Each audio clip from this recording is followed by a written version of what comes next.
Hello, hello, 1, 2, 3, testing. Yes, this is working for me.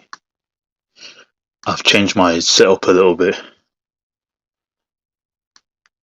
At the moment, I do not have my microphone, so I'm using my phone as a microphone while I control everything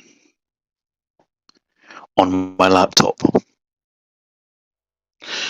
This is what I mean. Basically, there are two of me. So, the Duke with a full stop is my phone acting as a microphone because I don't have my normal microphone. And so the me on the left is the host, and that's gonna disappear for now. You have to be a bit techie, Hey, nice to see you, Jesse. Thanks for tuning in. Yeah. So yeah, this stream is going to focus on the manosphere and the growth of female content creators. Now, I've discussed this on my other channel with my co-hosts, and we addressed how some women might grift in the space.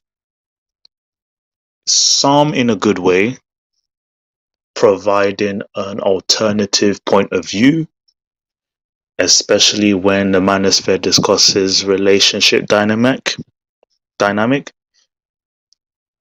and where women provide their views that might actually create an insight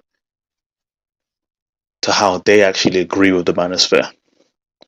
Because there's this battle with, blue pill guys who are convinced that, red pill men, manosphere are delusional.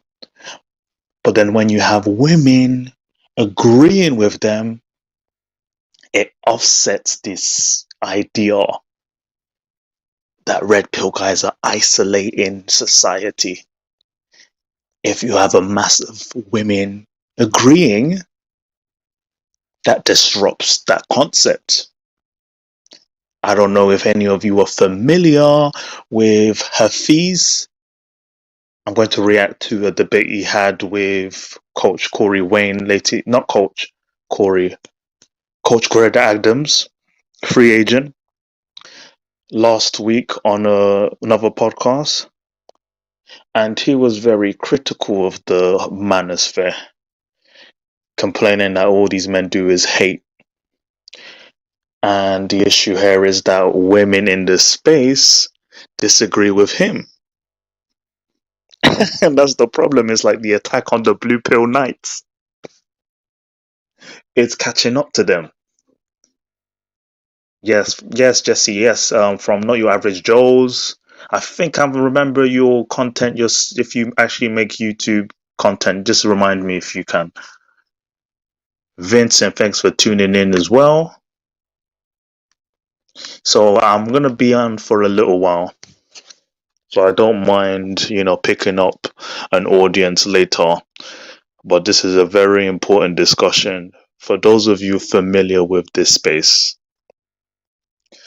And so I would start off with reacting to one video from a lady named Courtney Ryan. And from the thumbnail, you guys might be familiar with the women on there, but there are two Courtneys. So Courtney Ryan is the white one in the middle. And the I Am Courtney, who is associated with the Lapeef show. This is for those of you who actually catch up with the space. So I'm not going to expect too much from people who don't know, but I would try my best to explain it for those who don't know. So yeah, take your time. You can come in and out of the stream, and I'll let y'all know. But first and foremost, I'll start off with Pearly things, just Pearly things. I know most of you are familiar with her because she is inserting her content into the algorithm as aggressive as Andrew Tate did months ago. It's working in her favor. She might be immune to cancellation because she's a woman. You know how society is. But she has been warned by the blue pill TikTok platforms. I don't see her going as far as Andrew Tate in radical comments. But this proves that the women invading the space might benefit from, this concept. Where would I start? I'm trying to think which video should I react to first. So yes, I addressed the Hafiz debate. Pearly debated Hafiz. Sorry guys, there's a delay. I might be speaking slowly because I'm hearing myself speak through the ears, my earphone, and there's like 2-second delay. So I'll try my best to keep up with you guys. All right. Thanks a lot, Jesse McQuillan. So yeah, you give me your point of view. Actually, if you can't come on the panel, I'll share the link later. Yes, Just Pearly Things has approached this movement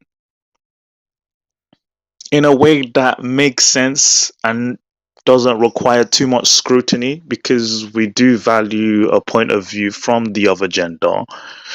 But when they are capitalizing off of it, for entertainment and educational purpose, it gets people skeptical. But she's been on long enough to be trusted in a way. I'm treading carefully here. But for those of you who have listened to her content, you can tell why I may say that. So yeah, so everyone knows, I'm gonna share this screen. She has gained a huge stride in this space. I remember when she only had 44,000 subscribers when I came across her content. She was just reacting to videos.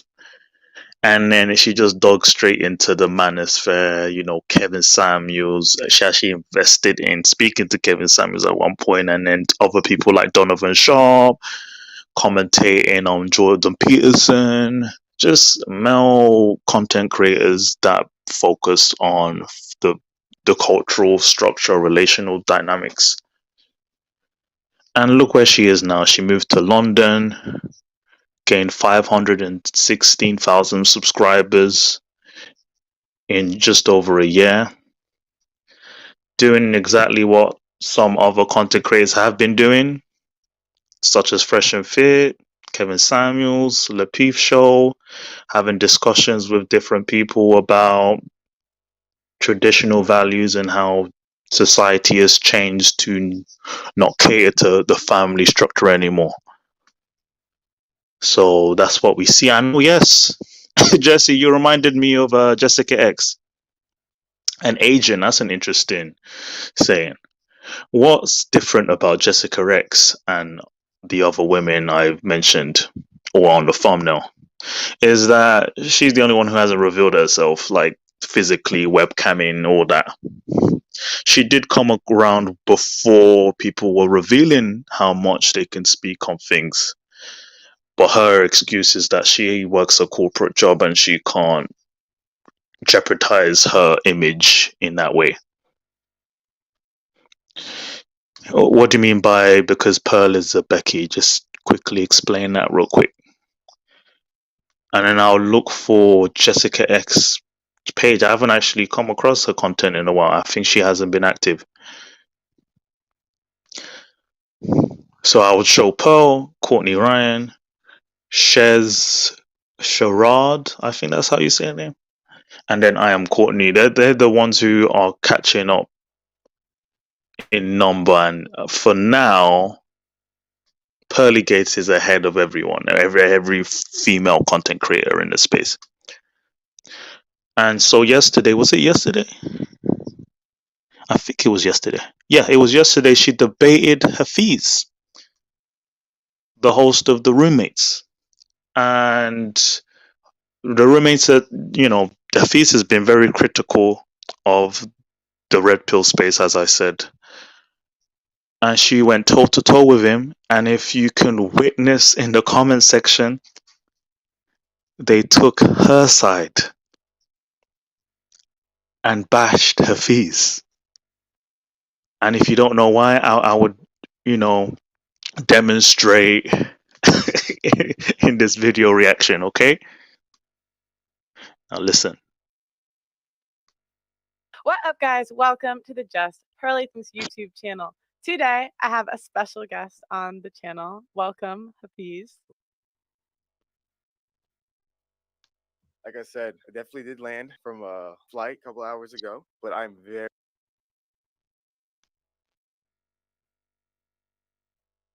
Oh, sorry, there's a sound delay.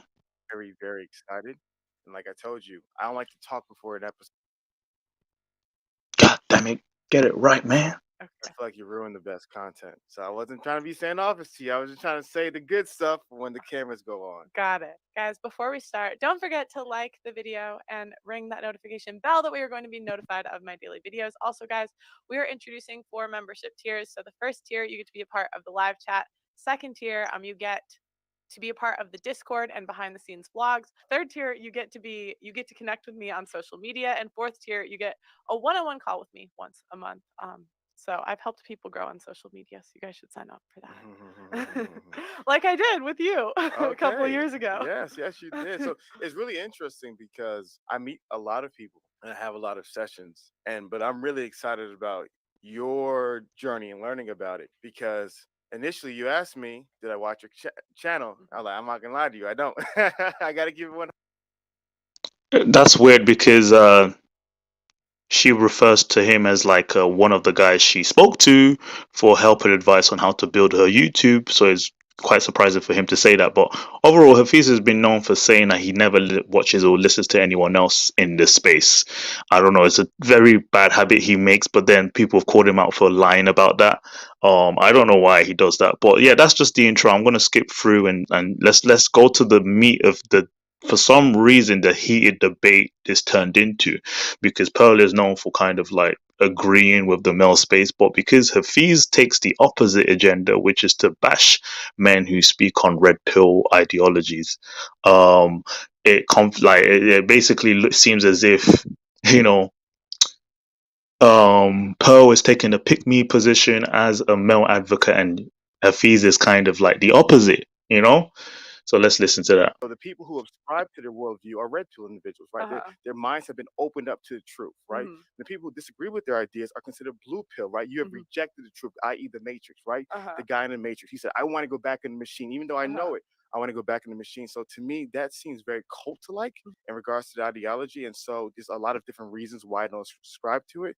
But those are the few things. I just cannot hold myself to an ideology that a certain individual or individuals are communicating without understanding the fullness of those ideas. Yeah, because they would say it's a praxeology, not an ideology. Yeah, it's very easy to use words like that, but then you break down, what does that mean? Yeah. So my question to you is like, so guys, thank you all for tuning in. I hope you can hear me clearly. I am just reacting to Pearl's debate yesterday with Hafiz. So as I explained now, thanks Lady A for tuning in. Thomas Demahin, thanks for tuning in as well. Sorry, it's Demahin. Yeah, and so addressing my title, The Rise of the Female Content Creators in the Manosphere, we've had that since, I would say, the dawn of the Manosphere. Okay, and then the rise of the Pygmies. Like, my approach to this is that, hey, we all grift in the space anyway, but when you have women who kind of understand the perspective of the relationship dynamic and what has changed in society, then people would pay attention. And so what's Thomas Hare saying? You said Pearl has no chance against the passport bros, she'll instantly lose the argument. What does she say that's actually against Passport Bros? I kind of figured that she would agree with them. She tends to agree with anything the male perspective say. But it's not as if men are being disingenuous. They kind of focus on the facts. And if she feels the need to approach that in the same way, you kind of sit there in agreement in a way, So, yeah. And you mentioned it previously, Poe is a white woman who is painfully average, but because she's a snow bunny, she is receiving a lot of recognition in a Oh, so you're trying to say that in comparison to Jessica X, Pearl gets more attention because she's a white woman. I have to disagree with that. Simply because if you paid attention to how Pearl invested in this area, she spent a solid amount of time going to different content creators. She spent a lot of money between Kevin Samuels, this guy Hafiz, and a bunch of other content creators asking for advice. She even went to on Fresh and Fit. She has a background in media actually before she went on YouTube. And so she's actually been preparing herself to build around this space. Okay. And she has a lot of money. If you know her background, like, she can invest in a platform like this.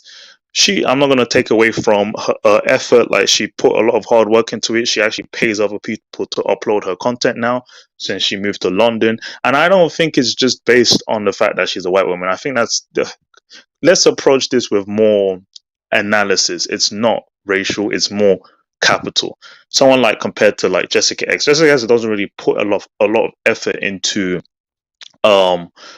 her page, but content she's created throughout the last 2 years has been good enough to build an audience. And in fact, she gained an advantage because she was British, so she gained an American audience, men who were, what did we call them, simping for her without even seeing her face. You were just enamored by her accent. And it's not like she built a podcast platform. She just goes on consistently discussing the same things we've heard. So, we can assume, people have said she could have been a catfish. Hey, we don't have any proof. We don't really know who she is. She hasn't developed her platform in any way. She's created some stuff on her media, but that's a lot of YouTubers anyway. And hey, that's all right. You don't have to go far and beyond. But I don't think that's the reason. It's not a racial reason for why Pearl has skyrocketed so much. And to be honest with you, the only approach I would take when it comes to race is that people tend to watch people that look like them or culturally relate to. So if you've noticed, there's a black space in the Manosphere. Black guys tend to watch other black male content creators. White guys do the same thing. So if you think about like how they would approach someone like Poe, it could have been just the fact that, hey, okay, I can relate to this. White people, black people, white people watching Black Manosphere content creators might assume that, oh, this is a black community discussion. They can't put themselves or insert themselves in it. And even when they do insert themselves in the discussion, what happens? What do people accuse them for doing? Entering their space. This is black people business, right? So essentially, the general white population in the West would pursue more white content creators so they won't feel like they're intruding in a culture that, they don't know. So the racial element is just based on the fact that most viewers on YouTube are white and they might gravitate towards white content creators, same way black people do. There aren't as many black listeners or viewers as white people, but you can still gain a huge following even if you are a minority, like Kevin Samuels did and many others, Fresh and Fit, if you make sure your content is relatable. But if you keep pushing this idea that, hey, this is for the black community, that's all you're going to get, black viewers and listeners. Some people may listen if they're not black, but don't expect your audience to grow if you only direct your message to black people. So yeah, Euro Sims are thirsty for an avatar. It's real interesting, but hey, no hate to her. She's done her bit, I agree with it. Lady A does, similar. She has her own content and she discusses similar on to the Manosphere, but doesn't mean everyone's grifting in this platform. No, it just means, hey, I'm just sharing my views. Not all women think the same. I am approaching this differently to the feminists, so I completely agree with them intruding, but as long as they're not grifting or spreading lies. Thomas, you say, bro, the thing is, Pearl states she's a conservative woman, but she's not married. She's not conservative minded, but she's a liberal at best. She says, to value. Yeah, actually, Thomas, you're actually agreeing with her. That's what's interesting. If you maybe listen through this debate, Hafiz grills her. So I would recommend listening to this. I might not go through the whole debate, but Hafiz grills on who she is. Like, does she consider herself conservative, liberal? And she's actually said she's more liberal minded, but she understands that if she wants to eventually settle down, she needs to acknowledge why conservative values would benefit her in the long run if she wants to get married. But yeah, she's not denying that. She actually says she comes across as liberal. It's just that her being in this space seems intrusive and suspicious. What are you here for? Why do you care? Why are a lot of your guests black? What's your interest in this space or in this community? But she does explain herself. It still just makes us feel uncomfortable. It's like, what are you doing? It's almost like, okay. And then she's gained a huge following. So you might have a lot of envious or salty content creators who may feel a certain type of way about how she gained so much and I'm still here. But hey, no hate. When you create and provide content, that's what you get. That's what you get. She's poured in a lot of money into this. Look at her setup. If you see in her London home, she's already moved to a different setup after 4 or 5 months because she blew up. She's taken advantage of the trend in this discussion, and she's kind of repetitive at this point, but doesn't matter. She keeps continuing to gain subscribers. Yeah, it's suspicious, and it's fine to be suspicious of anyone new entering a space and they don't fit the demographic that we're used to. If men are doing it, there are even some men who are known to be grifting too and lying to their viewers. So don't expect any less from women. So criticize away as you should, but so far her track record is making sense, and let's see how far it goes. But I'm going to skip through this debate, but listen closely. Is like, what specifically do you disagree with? Great question. So when people say things like, okay, we're not an ideology, we're a praxeology, right? You have to ask yourself, are you teaching any ideas? Like, is there any principles that your belief system is teaching? Because every human being's this part of Fez is disagreeing with Rollo Tomasi, while Pearl is actually defending Rollo Tomasi, the author of Rational Male. But there's a beef between Hafiz and Rollo Tomasi. But Hafiz right here is further hammering down on why Rollo is wrong. I actually agree with Rollo. I've read 2 of his books, so it's interesting to hear Hafiz's point of view. His belief system teaches his ideas, right? And so for me, when I see that there are certain ideas and premises that are being taught, therefore you cannot simply say we are not an ideology. There's no ideals that represent the things that we believe.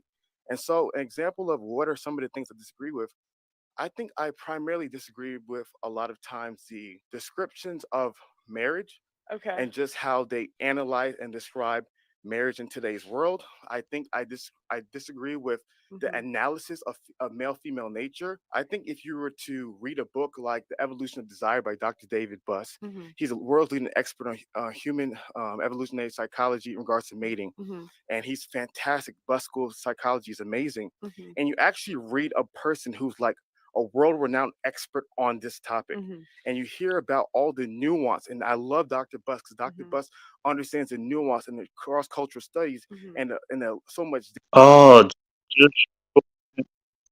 just shorten the flipping point, man. I'm sorry. Sometimes Hafiz just kind of too long-winded for me. Make your point. Let me skip through. I've listened to the whole thing, so I'm trying to find the spots that get heated because Hafiz seems to be disgruntled by Pearl's, talking points. I'm going to carry on, but let me just paraphrase what's going on. Thomas says she's saying nothing new, brother. Yeah, I agree. Everything she's saying is what the Manosphere has been reiterating for years now. It's okay. So a woman is repeating what we agree with. Now what? If she's able to sell it in a way to push even further into the algorithm like how Andrew Tate did it in a woman's face, it's like, okay, that's a maybe okay, because then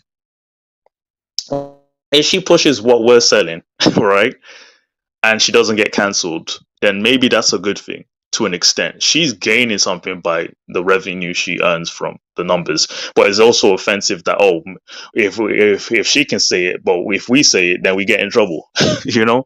So yeah, she's just using the talking points from Kevin Simons, Fresh and Fit, and Possible Bro. Yeah, she's grifting, but in a very packaged way and feminine approach, I guess.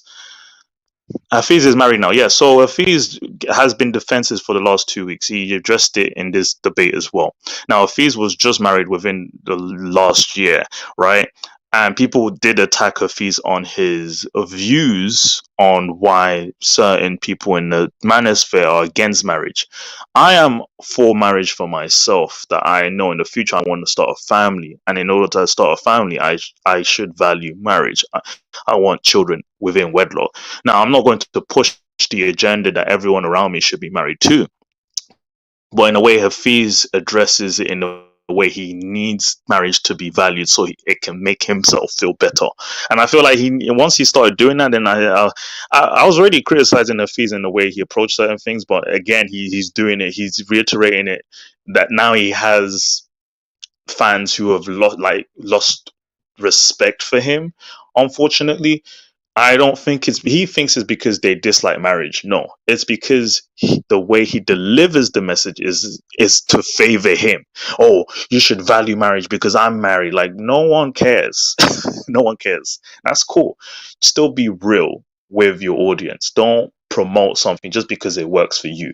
And that's what Rolo Tomasi does.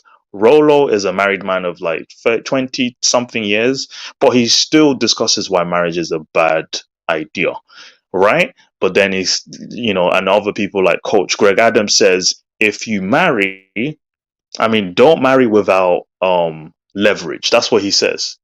He doesn't say don't. He said don't marry without leverage. Thomas says Pearl wants to marry her brother, but she has hit the wall. Brothers who are just smashing dash. Nah. She's 25, but she's mid. Yes, I agree. She's mid. She's not really, even for black guys, like, she's not really the type. But maybe putting herself out here makes it easier for her to get her value. But there's definitely guys out there that will go for her. It's just maybe not what we expect. Vincent, what's up, bro? In and out, listening just at work. Hey everyone, thanks for tuning in even though you are busy, bro. This is great. Lady A says Hafiz just doesn't want to be associated with our red pill because he doesn't want to get cancelled. Yes. Did you hear me say that? Because I said that I said that once before, but I think that's what a lot of people agree with, because he did address it in one of his videos, especially when a lot of content creators were being called out, be getting cancelled. Fresh and Fit were at risk. Andrew Tate was cancelled, so he was like, "Oh, I'm not involved." Even though Hafiz and his co-host on the Roommates benefited from the trend in this conversation during the pandemic. Everyone in this space was gaining a lot of attention because of how important things have changed. But now, everyone's being targeted. Oh, I am not involved. I'm not involved. So Hafiz has set himself aside compared to everyone else. He kind of says, I teach something to benefit you. All they do is entertain. And that's when that condescending approach to the red pill put him on the hot seat. So people do look at him side-eye these days. Jesse says, Thomas, you're on to something. She did say she only likes black guys. Yeah, she has said that. That's why she's actually in this space. She did mention months ago that the reason why she came across guys like Kevin Samuels was her boyfriend at the time, who was a black guy, would reference them, and so she started reacting to their videos, and now she's stuck in the red pill. Like, she's stuck in this agenda of the manosphere. Because see, we're reiterating the same thing. Yeah, so I'll carry on with the debate, and anything else, guys, address it. Let's talk about it as well. But I'm going to try and skip through it and discuss, a lot of times in the midst of a conversation, a lot of people communicate numbers that may or may not be true. Yeah. So my biggest thing is that when a lot of these individuals are communicating numbers, I'm the kind of person where I'm like, hey, let's stop, let's analyze them, and let's see whether they're true or not. Is there a common talking point that isn't true that you're thinking of? I think one of the biggest conversations that is not discussed is how marriage has changed from the 90s till today. Okay, go on. If you look up the marriage, the divorce rates, divorce rates have been decreasing from the 1990s until today. There's a lot of different studies and a lot of different analyzation. Go on. A lot of different. So, are you listening? Or are you trying to talk? I'm listening. I'm curious. I'm listening. Because you kind of seem like you're waiting for me to stop talking. So, I have no idea why Hafiz is so combative right now. Like, Pro is chill. Like, she's listening. But overall, he seemed very tense. I remember watching the debate with him and Coach Greg, and he was doing the same thing. He always seems to be combative. Like, I feel like there's something going on at home or something. But he's only 1 year into a marriage. Anything can happen. You know what I'm saying? So you can say something. No, I'm listening. Go ahead. Are you sure? Yeah, I'm listening. Go ahead. Okay. I'm listening. So, in regards to the divorce numbers, a lot of the divorce numbers that are communicated today, they're not all. Those are a lot of previous numbers. And when you're factoring into the trends that are leading to the lowering of divorce rates, as well as all the different cross-cultural analysis of divorces, there's a lot that can be learned about divorces. So, in regards to the Western world and a lot of the divorces having issues, they're 100% right. But we have to communicate. Well, here's the reality. The divorce rate has been going down. And why has the divorce rate been going down? And the reason why the divorce rate is going down is because we've learned a lot of different things about marriage, about divorce, about why the divorce rate skyrocket initially in the 1970s to begin with. And so there's a lot of, when you hear a number, statistics are great under the broad scope of a conversation. But when you're really trying to dive deeper into what's going on in today's society, statistics tell you a story, right? So once you understand the story behind the number, then you can understand why the number is practical. So in my question is, so one of the biggest things that we've worked on is that if we're going to give a number, we want to also tell the story behind the number and how is that beneficial to improving the lives of people today. And so to me, that's one of my different points of view is that if you're simply holding on to any worldview and the worldview is communicating certain things that may or not be true or may not be painting the whole picture, is this for the purpose of benefiting society or is it for the purpose of perpetuating a narrative? Wouldn't you say that the divorce rate's going down because people aren't getting married as much? So think about it like this. Let's talk about divorce rate is by percentage. So let's do some numbers because you seem like a very analytical girl. Let's talk about some numbers. So if the system of marriage is broken, right? And 1,000 people get married. Oh, I see. The rate would still be. I see. Okay. I see. So let's do it for the people, right? Remember, the red pill argument is the system is broken. So that means anyone who engages in this institution, whether or not you do it, it's broken. It's not going to work. It's going to lead to a 50% divorce rate. So if 1,000 people get married, therefore it should be 50% divorce rate. But then if 900 people get divorced, and 10 years later, instead of 1,000 10 years ago, now 900 people get married, and that divorce rate is 40, not 50 where it was before. The question that must be asked is, these 100 people, why did that number change? If the system was broken, therefore, whether it's 1,000, 900, 800, 1,200, 1,100, it should be the same thing. But if the number went down, but then the divorce rate decreased by percentage, why did it go down? Who was not getting married? And how would it contribute to the increase of divorce rates in the past? And that's why I said the numbers will tell you a story. And if you don't know the full story, you don't know how the number is relevant to the lives of everyday people. And that's what I'm passionate about. Like I want to keep on saying it. A lot of the red pill arguments are true. A lot of them are true, mixed with a whole lot of lies. And we have to be honest, there is an ideological bent and there is a for-profit bent for the ideologies. But if we're simply going to stop there and not do a deep dive analyzing the study, if we don't sit down and analyze every single statistic number and juxtapose it with the leading experts in the world who are also studying these things. Oh my gosh. I can't. Hafiz, get to the point. I don't want to lose viewers because all he does is like word salad. Like, I get it. Yes, there's a benefit to marriage and the chances of divorce can be compromised on data. Okay, and there's like, I'm just trying to get to the point. I'm just going to paraphrase to what has been said. So, Hafiz addresses the female content creators in a red pill, and he used the term pandering. Why are you pandering to the men?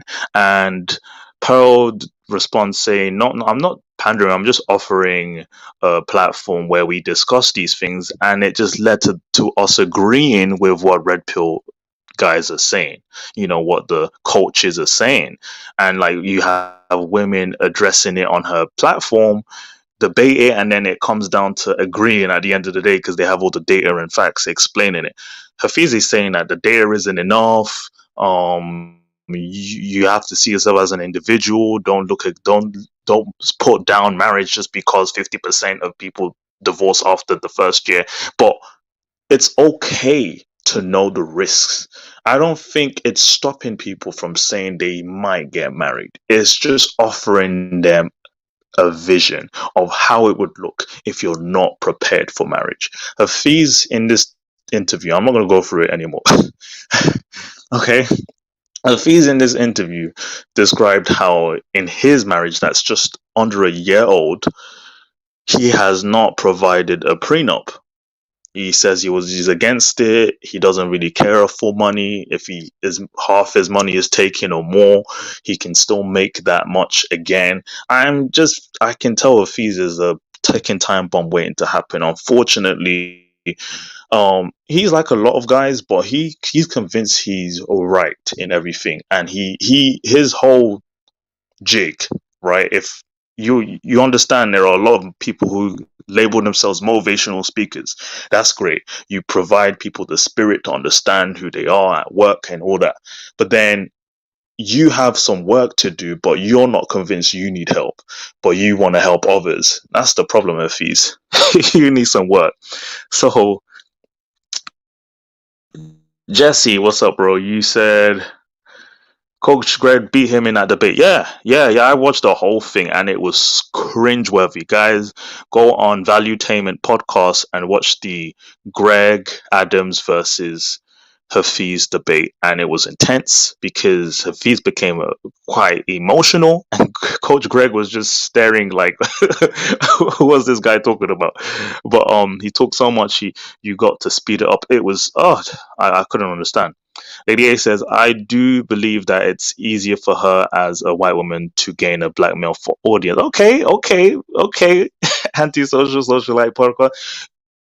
You have a point, and I've mentioned that, but I don't think it's just black male audience. I do generally believe she has a white male and female audience more because of the traction people have. I don't know if you heard that part, but like if you compare it to Jessica X, do you think she gained more black male viewers than Jessica X? Because I think it was on the same level, but Jessica X, Pearl has more of a platform that's visible and interacting with multiple people in the same room, sort of what Fresh and Fit are doing. I don't necessarily think it was the black male audience that she attracted more. I don't think it was black guys even are attracted to her. Let's keep it real.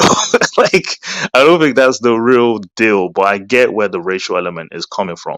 But I just think it's an audience thing, really. If you've noticed, any black content creator in this space tend to cater to black viewers. They do speak on black issues. I've tried to recommend channels to my friends, right? At one point I was living with two white guys and we were listening to Kevin Samuels, and then one time Kevin Samuels mentioned, in the black community this, and they were looking at each other like, he's addressing black people. Like, even though certain things can be relatable outside of race, it still felt exclusive to the black community, and so it was like they didn't feel the need to carry on listening. That's what I came across when I recommended certain shows to non-black people. Pearl is painfully average, though. That's the thing. I don't think she attracted. If she was more attractive, then I think 100% there's a point. Hafiz is excited because he's young. Yeah, he's still growing, but he comes off as if he knows everything. And the way he addresses the older men in the space, like he actually disrespected Coach Greg Adams and Rollo Tomasi like twice his age, like his father's age. And I just felt like, what makes him think he knows more of the recipe than them? It just seemed quite off. Like, he's too young. He's like late. He's only like 29 or 30. Thomas says Millie King is another agent. Millie King, I might know her face. Millie King, like Lapeef Talks, hosts a lot of black female content creators as well, like I Am Courtney, like the American ones. Melanie King, I'm looking at her pictures. I don't recognize her.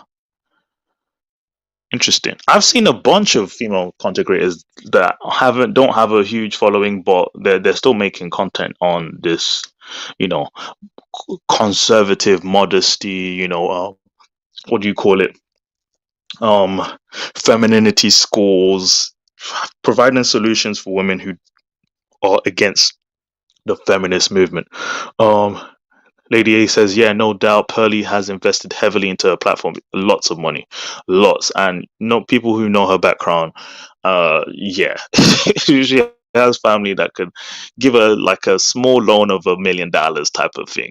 But hey, even if that's the case, she's still putting in a lot of hard work. And I would say organically, like, platforms like antisocial socialite podcast is almost like a more of a grassroots platform, and I think it's a lot harder to build uh an audience. But when we do cater to black topics, that's what limits the trend in our content. So that's what I would say. I know background. Okay. So I don't know if I should carry on this. I don't want to hear too much of her fees just ranting, but let me listen real quick. Today. Like, the point is it 50% or 40%? That's not the point. The point is that, like, right now it's a contract that women are paid to lead. And so if that's the way the laws are set up, I understand why men are walking away. Like, I understand why they wouldn't push marriage. So here's the deal. So let's play your game. I love to play your game. I'm not trying to, like. It's not. I'm sorry. Okay. I'm playing. I'm having fun. Okay. Oh, wait, you're a content creator. We're having fun. We're having fun. Come on. Are we good? Yeah, we're okay. Good. We're having fun. Games is a word. Okay. We're having fun. Guys, we're having fun. This is content. We have lights. We have people here. We're having a good time. Yeah. Don't take anything personal. Yeah. Some of the peppers might be too spicy. We're just having fun. No, I know. Go ahead. Cool. So let's play your. Yeah. So what I'm saying, I don't know. You truly believe in the system understanding. then the system got broken because somebody broke it. So you're saying that before the system was working? Is that safe to say? Was the system working before? Before, yeah, but I'd say before no fault divorce, it was more fair. Okay, it was more fair. So the system. So and birth control. I actually pinned. So you guys, if you haven't listened to this, you find time to listen to it. Try and skip through some, but it's a good debate. It's a heat debate, but it made Pearl seem as if she had a strong defense for the Manosphere, and it's just so odd to see. It's like, but hey, no, as in a woman debating a man on why men have it harder now because of the system over marriage, and Hafiz was very defensive on that. Why wouldn't him as a man agree he's tailored to male improvement? Why is he so oblivious to what someone like even Paul could agree on? Very confusing. And there's this other one. So I'm going through like the more grander subscribers, those with bits. See, a lady like Courtney Ryan. I've come across her videos 2 or 3 times, but I don't even listen to her. Like, this is not the content I listen to, and I know for a fact male audience is not her biggest traction at all. But she has a huge following because she's white, and majority of her YouTube audience are white, and so they are attracted to this type of content. I'm going to show a screen of it.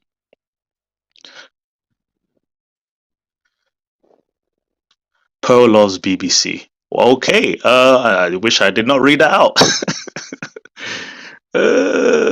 Lord of mercy. He's trying to I'm not even sure if he's trying to appease the queens. I think he has his own moral compass, and he thinks every other male content creator is delusional, and he comes across as, he mentions religion. He has swallowed the God pill. Hey, I have religious values too. I am a Christian, but I can agree on how the world works. And unfortunately, things aren't great when it comes to marriage as it used to be. Why is it why is Hafiz in denial of that in a way? It's odd. Chantel Simona, I think I remember her. Courtney Ryan, I think, is legit. Why do you think she's legit? I think I've listened to a few of the things she says. She's not necessarily uh like, even comparison to Pearl, like, she's not necessarily an advocate for the manosphere talking points. She kind of speaks on the basis of, like, she's actually addressing women, like, hey women, we don't believe in all that feminist stuff, but we want to value marriage. And she will be the same person who says, hey, cheating is wrong. She probably disagrees with Andrew Tate and the more radical guys in the movement. But that's fine to have those point of view. Like, let's listen to this real quick. Hi everyone, welcome back to my channel. If you're new here, I'm Courtney Ryan, and today we're going to be taking a look at this video. That's all I'm going to say about it. We're going to watch it, we're going to get on the same page, and I'm going to share my thoughts with all of you. cheat all the time. Are you a cheater? Yeah, repetitively, unfortunately. Just real quick, yeah, Courtney has 413,000 subscribers. She's actually been building it a lot longer than Pearl, and of course, Pearl has overtaken her now. But overall, yeah, there's some women who have this I type get bored. of. It's not that the partner's not good enough. It's that I'm bored sexually. I constantly want new things. I am like constantly on the lookout for like something that's gonna just spark me. Yeah, but doesn't that mean that you just don't like the guy? Shouldn't you just break up with him then? Yeah, absolutely. But I don't, because you know what? I'm at least getting sex somewhere. But then the and other person I kind of sometimes I do on. have feelings. Yeah. But this is the thing. They'll never find out that they're being cheated on. I'll just break up with them. No, I'm dead serious. They'll never find out. You just said So you'll cheat and then break up. Yeah. But you could have just broke up and then just fuck whoever you want. Yeah. Yeah, absolutely. But the cheating is like, it's a fantasy. So it's like, this is exciting for me to cheat, because it's actually cheating. If I break up with him and then I go fuck someone, it's just a rebound. No, I mean, I get it. You should get it. I mean, most people cheat. Everybody. Yes, Reg. I think a lot of people cheat. Christ. Jesus Christ. Just break up. Stop being mean. Just break up with the dude. Yeah. What? That's not mean. That's not mean. How is it mean if they never find out about it? Oh gosh, I have a lot of thoughts, and we're just gonna go through it all together. I'm sure you could tell by the look on my face that this was not the vibe. This was not it. This is embarrassing. Embarrassing. I mean, that's just the best way to describe it. Anyway, first off, starting strong, this is someone right here that should not be in a relationship in the first place. If you have a fantasy about cheating or know that you're going to cheat on someone, why would you date someone, have someone have feelings for you, and then cheat on them? If you know this going in, if you know this about yourself, it would be like, dating someone and not telling them that you can't have kids. Like, you get really serious, they propose to you, you're married, and you're like, oh, by the way, I can't have kids. Like, shouldn't you have told me that maybe in the beginning if you knew? It's kind of like the same thing here. Like, if you know you're a cheater, you know you cheat on everyone that you date, you cheat.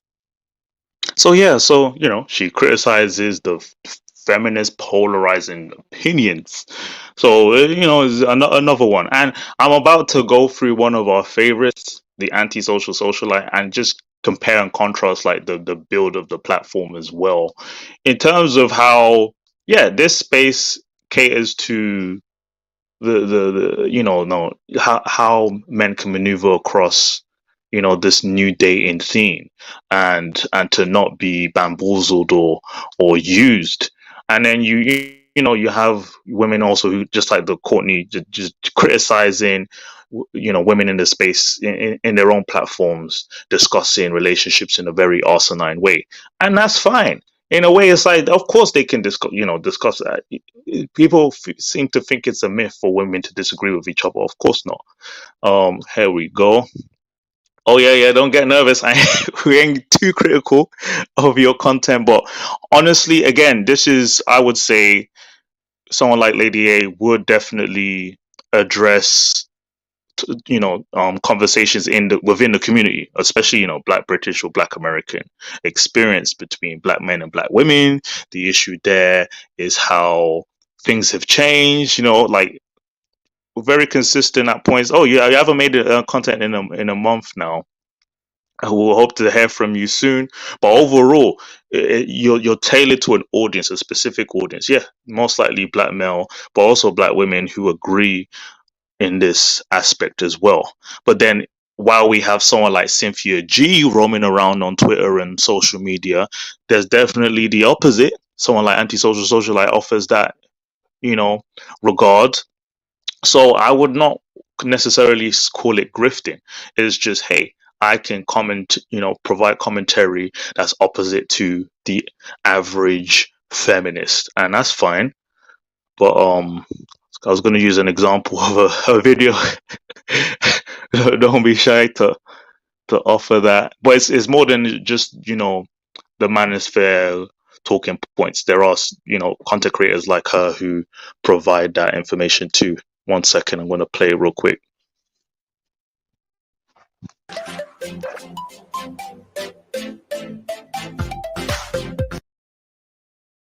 Like tuition fees and things like that, because they said all these immigrants come here, they're not supposed to work, they're supposed to be sponsored, but we still charge them like £10,000 a year or a term.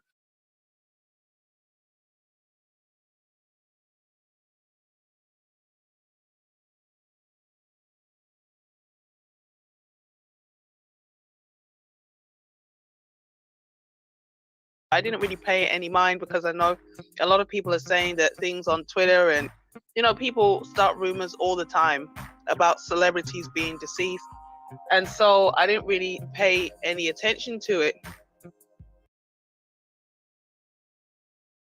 How you doing, girl? I'm doing good. Oh my.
And once again, we have a Black woman who is entangled with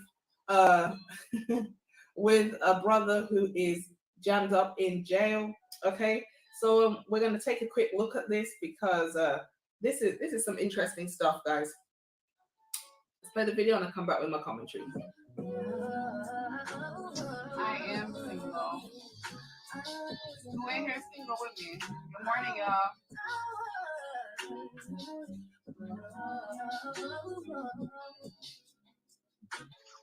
I look real good. I look real good, real good. Let me see.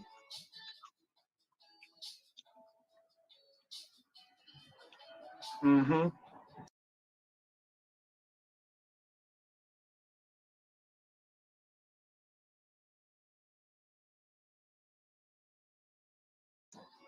Okay. Now take that mustard and put it on the other side and see how that looks. Is this gonna break me out? Nope.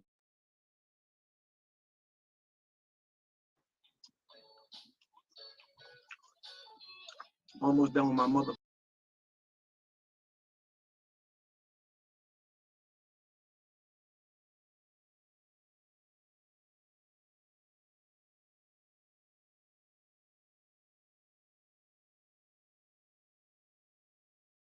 Motherfucking apple too.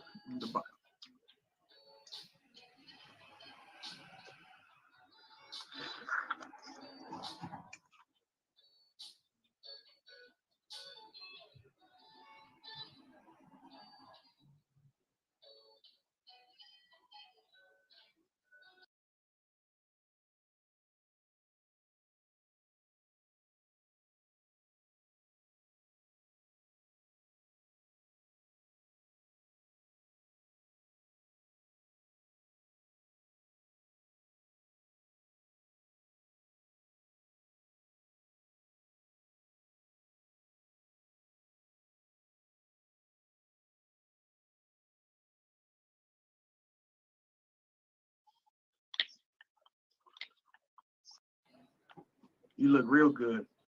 Real good. Now go ahead and take that mayonnaise and blend that on that forehead. Let me see how that mayonnaise blended with that mascara with your cute ass.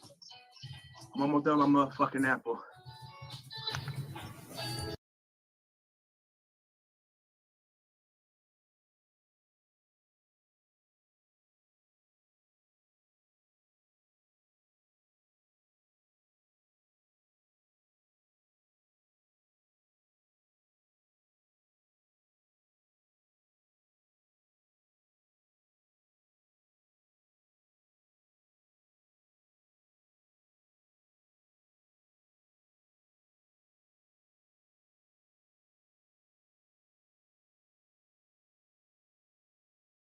That's not his car. Has that happened to you?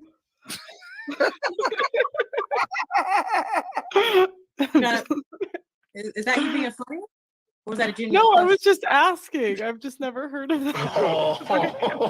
No, I was just asking.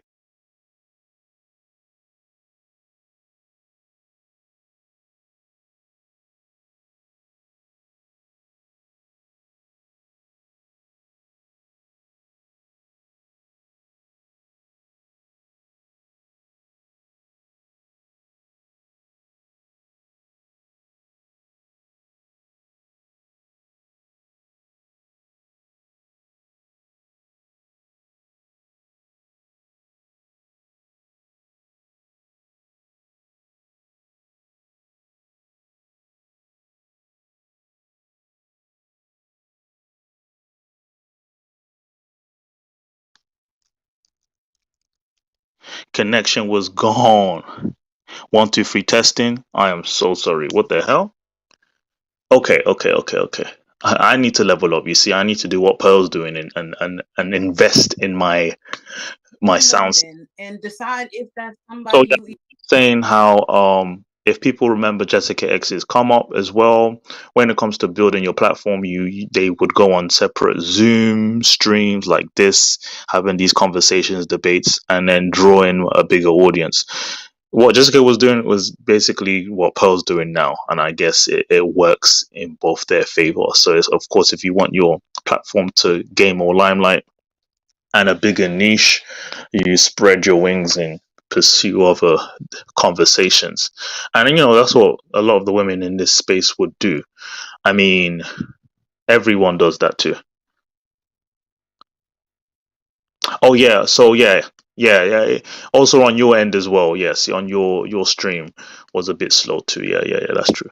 Yeah. Let me play a little bit of that. you even see that you want to be around, because a lot of the never mind, I'm not even gonna go there. But sometimes you can get Lady A says, "I don't like collabs." Well, yeah, technically, I mean, you've guests on other people's panels. That counts. I would say that counts as well. But in a way, it's like these setups over here, as I'm showing on the screen, is obviously for those who are pursuing and revealing themselves more. Like it's a the whole business. You've got people who could consider themselves coaches, so they collab like this. So of course, I would say it's on a different land space. you can get caught up, and you might put all your eggs in one basket, and then you find out a few weeks later that he's trash, that he's broke, that's not his car, that a bunch of different other stuff. So just absolutely. All right, I'm gonna go to Pearl next on that one. Women should date multiple men at times to explore their options. That's not his car. Has that happened to you?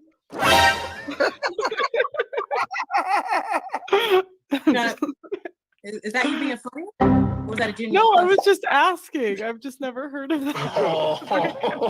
No, I was just asking. I've never heard of he picks you up in a car. Okay. That's not Nah, I mean, you can answer the question. I wasn't to you. I wasn't trying to be rude. I was just asking. Hey, this tonight, you can be rude as you want to be.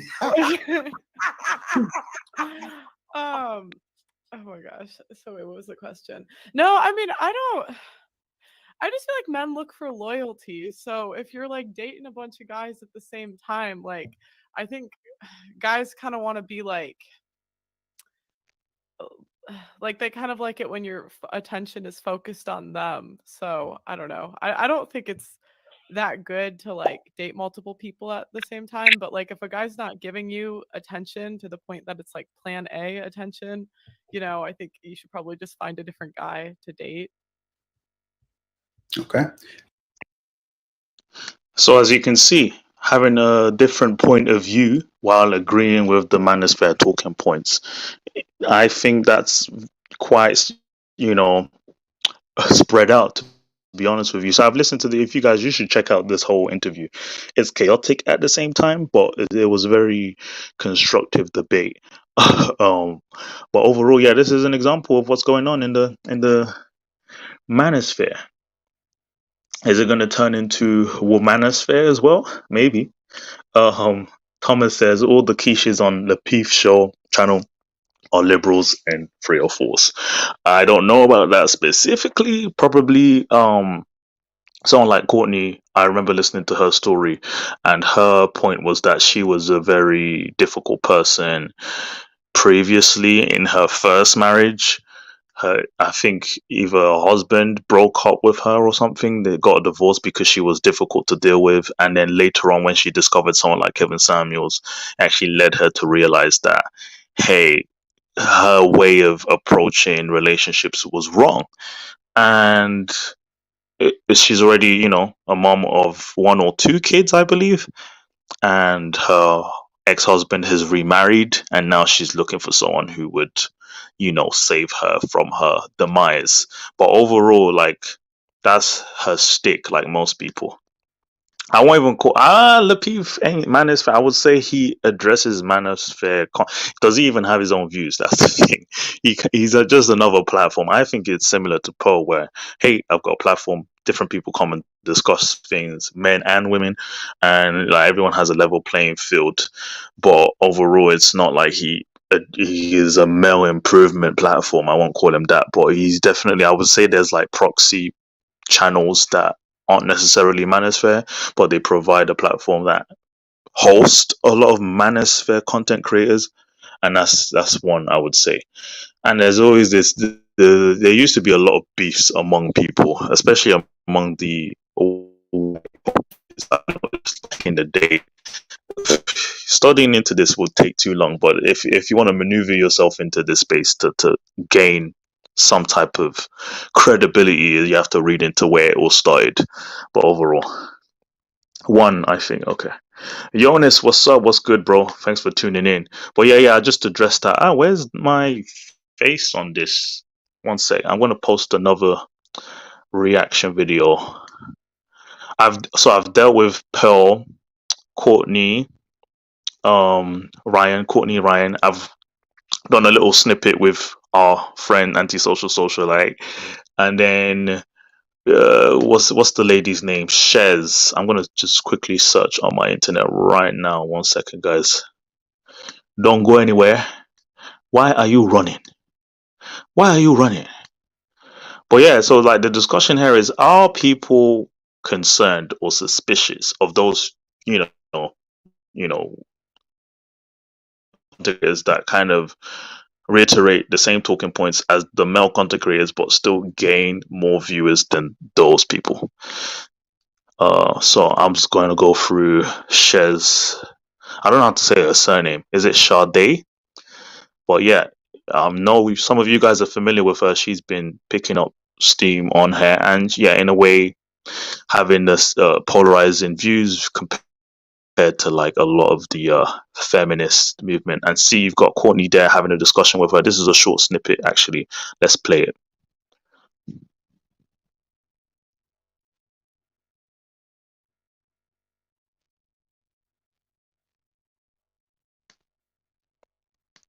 So I just want to check. Can you guys hear me? 1, 2 testing. Just checking real quick. Just checking. Okay. Yeah. So I've got a snippet video with Courtney and Shares. Okay.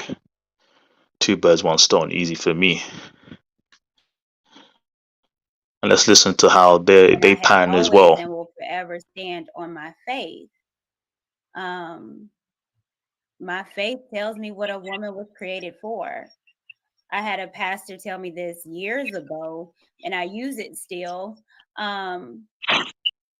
People are always trying to find their purpose, but your purpose is what God created you for. So as a manufacturer, I didn't make this straw that I have. My straw is not to write. The straw specifically is to be made to sip my Diet Coke out of. So my God created my body as a woman for breast to feed my children, for vagina for insertion. So I'm supposed to be with a man. I'm supposed to be a mother. I'm supposed to be covered. I'm emotional for a reason. So my purpose and how I live has always been because that's what God created me for. And that's the reason why I believe in submission. And I'm going to submit to my husband's mission and what he has for me. It's me being a helpmate because that's what my creator told me I'm supposed to do. And I've just found it just so much easier. And we talked about peace, but it's so much peace in being your rightful position in your rightful role. And I don't have. I'm sorry, I haven't kept up with Courtney, but is she now in a relationship? Is she married now? I know she was divorced, single mom. So I'm not sure if I have kept up with any updates, but Antisocial says Shez often looks bored. Really? I don't really. Sometimes I listen just via audio, so I'm not really sure on that actually. But that's interesting. I never noticed until now. But hey, thanks for coming up. Thanks for tuning in, Lady A. How you Man, doing? you took long to drop the link. Man, you took long to drop the link. Why? Oh my God. I noticed everybody scattered when it was my turn to play my video, but it's all right. I understand how. I bet you're all black and you're all haters. It's all right. It's fine. I can hear you just about. Can you hear me? Wasn't even aware, but I'm glad you tuned in. So I'm guessing you definitely have a.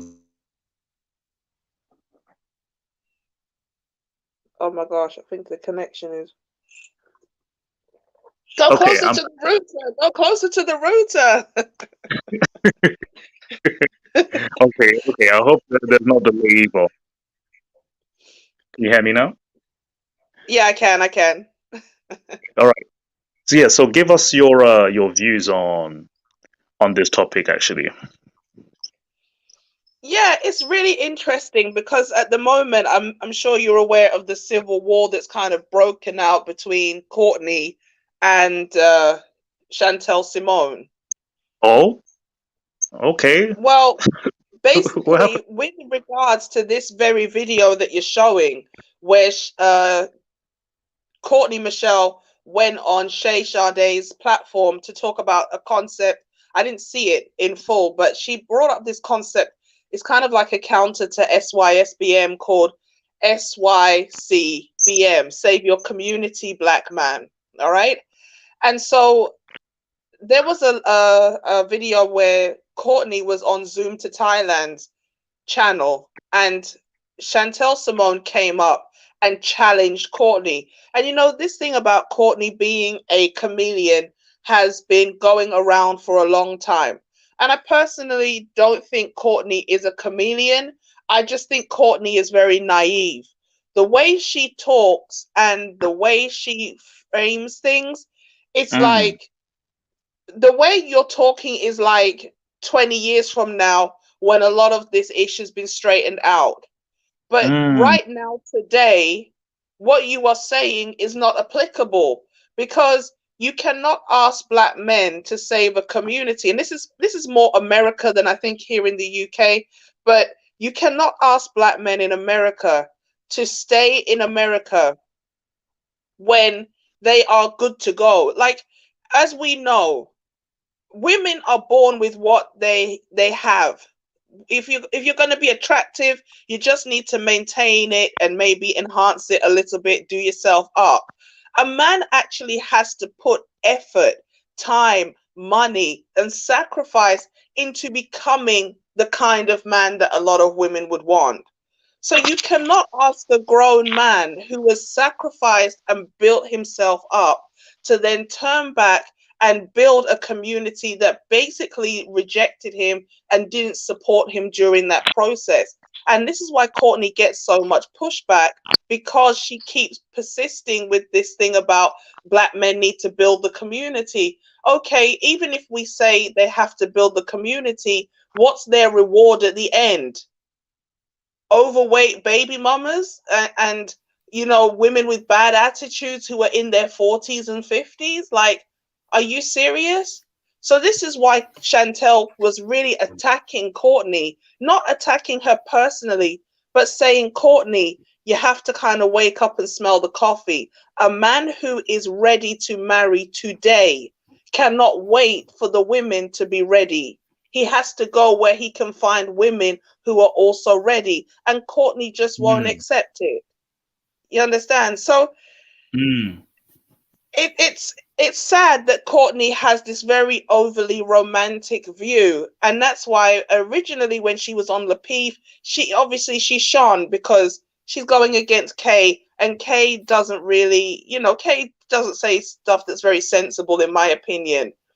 But once you kind of open it up a little bit, her rhetoric falls apart because it's too fanciful, it's too romantic, and it's not practical for the guys who are ready and good to go today in 2022. You see, so yeah, I'm not a fan of Pearly. My channel was created for Black women, so even though I predominantly have Black male subscribers, and I do have non-Black subscribers, a handful, I'm not a fan of white people being in Black conversations because I don't see why you are there. And I've been very vocal about that. Anywhere I go, you'll probably see me putting pretty much a racist comment because I'm like, I don't really know what you're doing here. And I've never really been a fan of white people in Black spaces because I feel like a lot of them are. No, I'm being serious. I'm not even trying to be funny. I feel like white people put batteries in Black people's backs. And sometimes if you don't realize what's going on, like with all due respect, why did Pearly, like you said, why does Pearly talk predominantly to Black people? And why does it seem like a lot of her guests are Black? Like, because it's very easy for her to draw an audience. It's like, oh my God, she's not just a woman, she's a white woman, but she sympathizes with our plight. I think she just knew she would have an easier time drawing momentum because the Black manosphere is popping. Let's just be real. The white manosphere is flat. It's flat, it's boring, it's dry, it's the same conversations about game and how to seduce women. And the Black manosphere's got so much diversity that when they come here and they glean all of this information and they just repackage it nicely, of course they're gonna get a following, and then there's we've got to talk the truth. Some Black men are thirsty. They see a white woman and they're like, no, I'm being serious. The breakdown. The Black, I don't mean it again in a horrible way, but like I was on the Breakdown, A Woman Perspective, and that's hosted by Sister George and Concrete Rose, and you have a handful of trolls. They're the guys, the Black guys who always like to wind us up, and they're like, yeah, go Pearly for the win.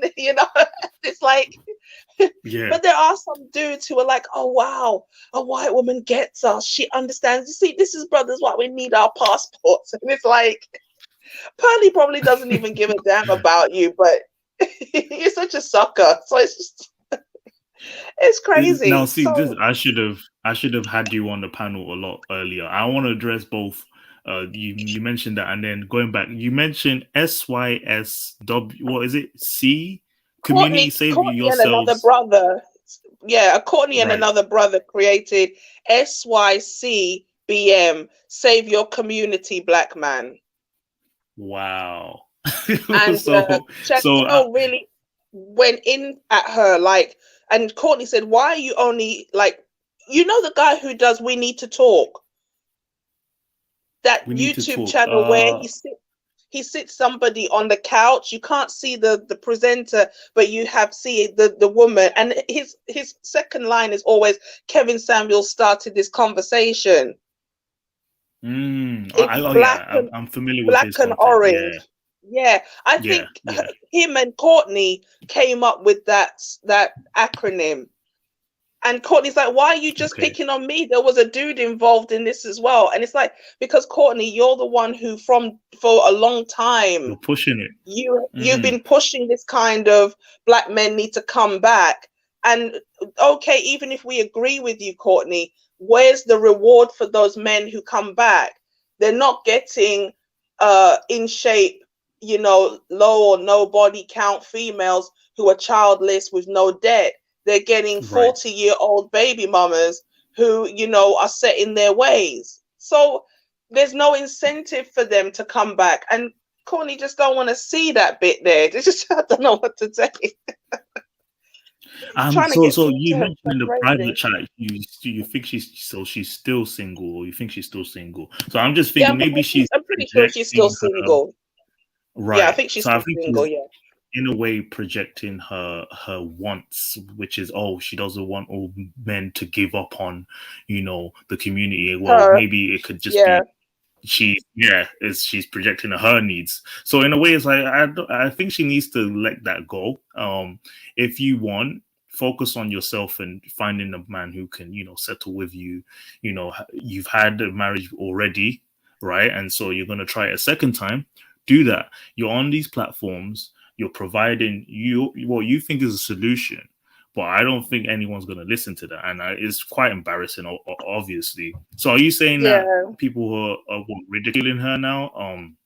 Chantel, yeah, I mean, the thing is this, like some of them people are breaking it down from a logical perspective, and they're comparing what Chantel is saying to Courtney, and it is a little bit sad to watch, because no one's saying Courtney's heart is not in the right place, but her attitude is not. It's just not realistic. And as much as people try to break it down to Courtney, like she's got this attitude, like, why can't we just all get along? Why can't we just join hands and sing Kumbaya? And it's like, you can't sing Kumbaya with somebody who is actively tearing down the community. Even if black men try to build, the black woman is the one tearing it down, And yeah, so in her mind, in an ideal world, she hopes there's like another hundreds of Courtneys out there who agree with this premise of coming together, but that's not reality. And of course, being called out for it, I think it was about being comfortable. In the beginning, she got a lot of praise for having her ears, listening to the words. I remember listening to her Lapeef panels and how like everyone was in favor of her compared to the other women on the panel, and so she felt like, okay, maybe she has some type of advantage to speak something, to turn the tides. But that's not how the world works. It's just not how the world works. We'll address that one more time, but going back to the Pearl situation. So you see her as another grifter. We all are skeptical, like in the Manosphere. And so you mentioned, what was it again? How you feel like she's trying to tailor her content towards black people or black men specifically. From what I saw, like, it seemed, Oh, sorry. Go on. Sorry. Go on. Okay, I'll just overall. I'll just. I'll just land by saying. Sorry, there's a delay. I'll just land by saying. It came across as if, yes, it seems like I think the Black Manosphere has taken the biggest catchment in the space, that she put herself in that position, or she's in support of Kevin Samuels, and she's had advice from the roommates, or these other big platforms, Fresh and Fit. She's been on that, and it seems as if it's almost black male centered, and of course her preference as well. But I don't know, it doesn't seem obvious to me that's what she's doing. But yeah, give me something that you might think that's what her what do you call it, her ulterior motive is. No, I just think maybe her ulterior motive is to grow quickly. And if she associates with the black sector, because she's a white female, criticizing black women, she will gain popularity. A lot of people have said, you know, she's not the most attractive looking woman. So I'm not saying that all white females who are conservative, like, you know, in the white sector, you have kind of, I don't know if they would consider themselves Manosphere. I don't think the white Manosphere has this problem with white women in the white sector. It's like these are white women who say the right stuff, but they're certainly not part of the Manosphere. You know, you've got like Janice Fiamango, you've got Blonde in the Belly of the Beast, you've got Ukrainian Link. I used to watch even a lot of these white female content creators, Sydney Watson. A lot of these female content creators, they espouse certain traditional and conservative and red pill talking points, and but they're reasonably attractive as well, so they can gain a white male audience again because of the looks. But Pearly doesn't have that advantage, and there's a lot of stiff competition because there's already I'm sorry, I don't mean to be harsh, but she doesn't have that advantage, and also she came to the game late, you know. So whereas Sydney Watson has been going for years now, Blonde in the Belly of the Beast and all these other white content creators, Ukrainian Link, a good solid 5 years or something at least minimum. You know, she just kind of started the other day. So how can she catch up quickly? She came to the sector that was popping and was hot, where she knew people would, because again, there's the controversial aspect. Why are you a white woman talking about black issues? You're going to get hate views just from people being like, why are you talking about black issues? Why have you always? And in that B. Taylor clip, when she was on Lapeef, B. Taylor asked her, like, why are you always talking to like black people and ratchet black women and what was it? You know, hot girls, summer type chicks or whatever she said. Yeah. You know, Pearl is not stupid. She did say it was for entertainment. It brought the views. So she did definitely say that. She admitted it, to be honest. You know, she knows what she's doing. And this is why black women, when they get into debates with white women in particular, they always fall on their face because they're not savvy. And that's harsh to say, but, you know, white women may not believe what they say, but they know the right answer and they're willing to say it. Whereas a black woman will just adamantly, I'm not saying the right answer. I don't care what you say. And so it sounds harsh because when they ask the question, is it okay for a woman to have more than one man date more than one man? I keep trying to get people to draw attention to this, but nobody has. So maybe I need to do a video myself, a long drawn out, long-winded video. You know, the lady at the bottom. That's what you called it, yeah. The thing is this, that wasn't the question. The question was, should you date more than one man? And I know this is going to get me flagged, but then I'm black, so obviously I'm going to get lumped in with B. Taylor. If you have true dating, like, which is, we go out to eat, we talk on the phone, and I ask you questions and I want to see whether we can be exclusive. I personally don't see anything wrong when you are in a very early stage of a relationship. And the problem is, whether you are talking to one person or multiple people, are you actually talking? Like, what are you talking about? Are you talking about, you know, caps matching Jordans? Or are you talking about where do you see yourself in the next 5 years? And a lot of people are only focused on one partner, but they still don't ask the relevant questions. They're sleeping with these people. One thing. I'm going to address one thing. So with this topic on dating multiple men, I agree with you in the sense where I think the problem they had on the panel was the delivery. B. Taylor or the other lady should have just said, yeah, I'm talking to multiple men. I'm not dealing with them physically. I think everyone heard, oh, you're sleeping around. That's what they heard. They Yeah, heard it's true. the ladies saying, yeah. And so if they And were then more they start contextual, talking like about one guy's for food and one guy's for sex and one guy's for this. And that's where they flop. They started talking about like a chick with a stable out here, like the way a dude will have and it's like that even wasn't the question, B. Taylor. The question was dating, but because you don't know how to date, what you turned around and said, you exposed yourself. I shook my head, boy. I hung my head, and I was just like, Jesus Christ! Did you not see the trap? No, and you just walked straight into it. And Pearl is laughing, and Coach K, the white woman that was at the bottom of the screen, she didn't say very much. You know, Kay was about to say, yes, it's okay. And when she looked round and realized how, thank you, I'm not the only one. Yes, I noticed. Kay was going to say and yes. I think it was the same was with Carmen. I'm not sure. I'm not sure what her background is. Part right there.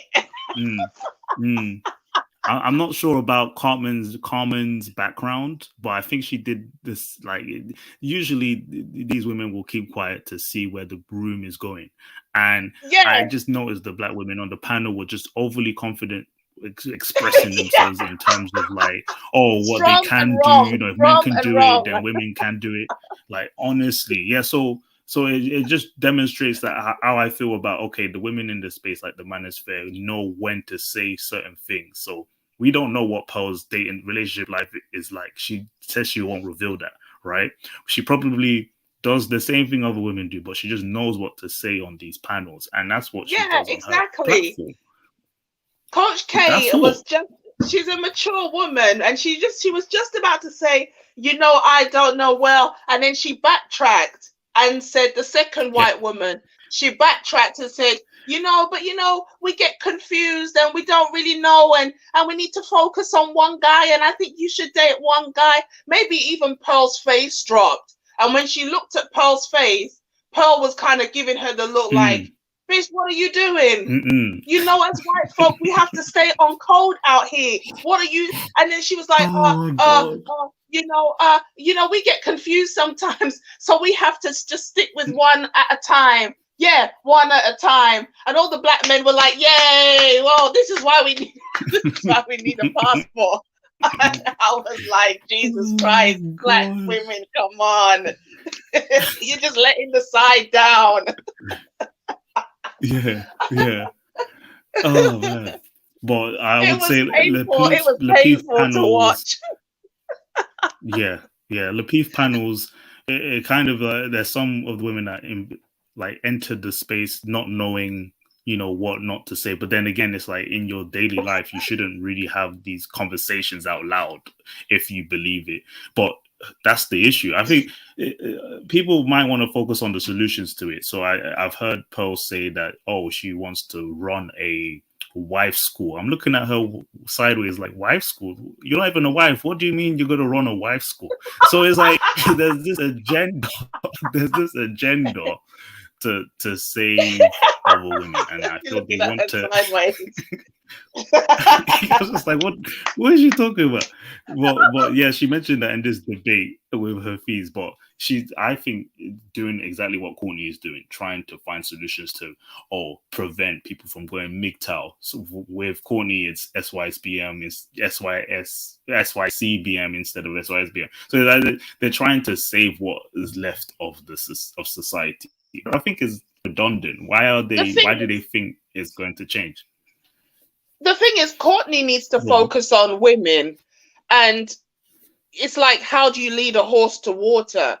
Because if the women wanted the content, they would just click on it. You know who found that out the hard way? There's a content creator called Security Boss.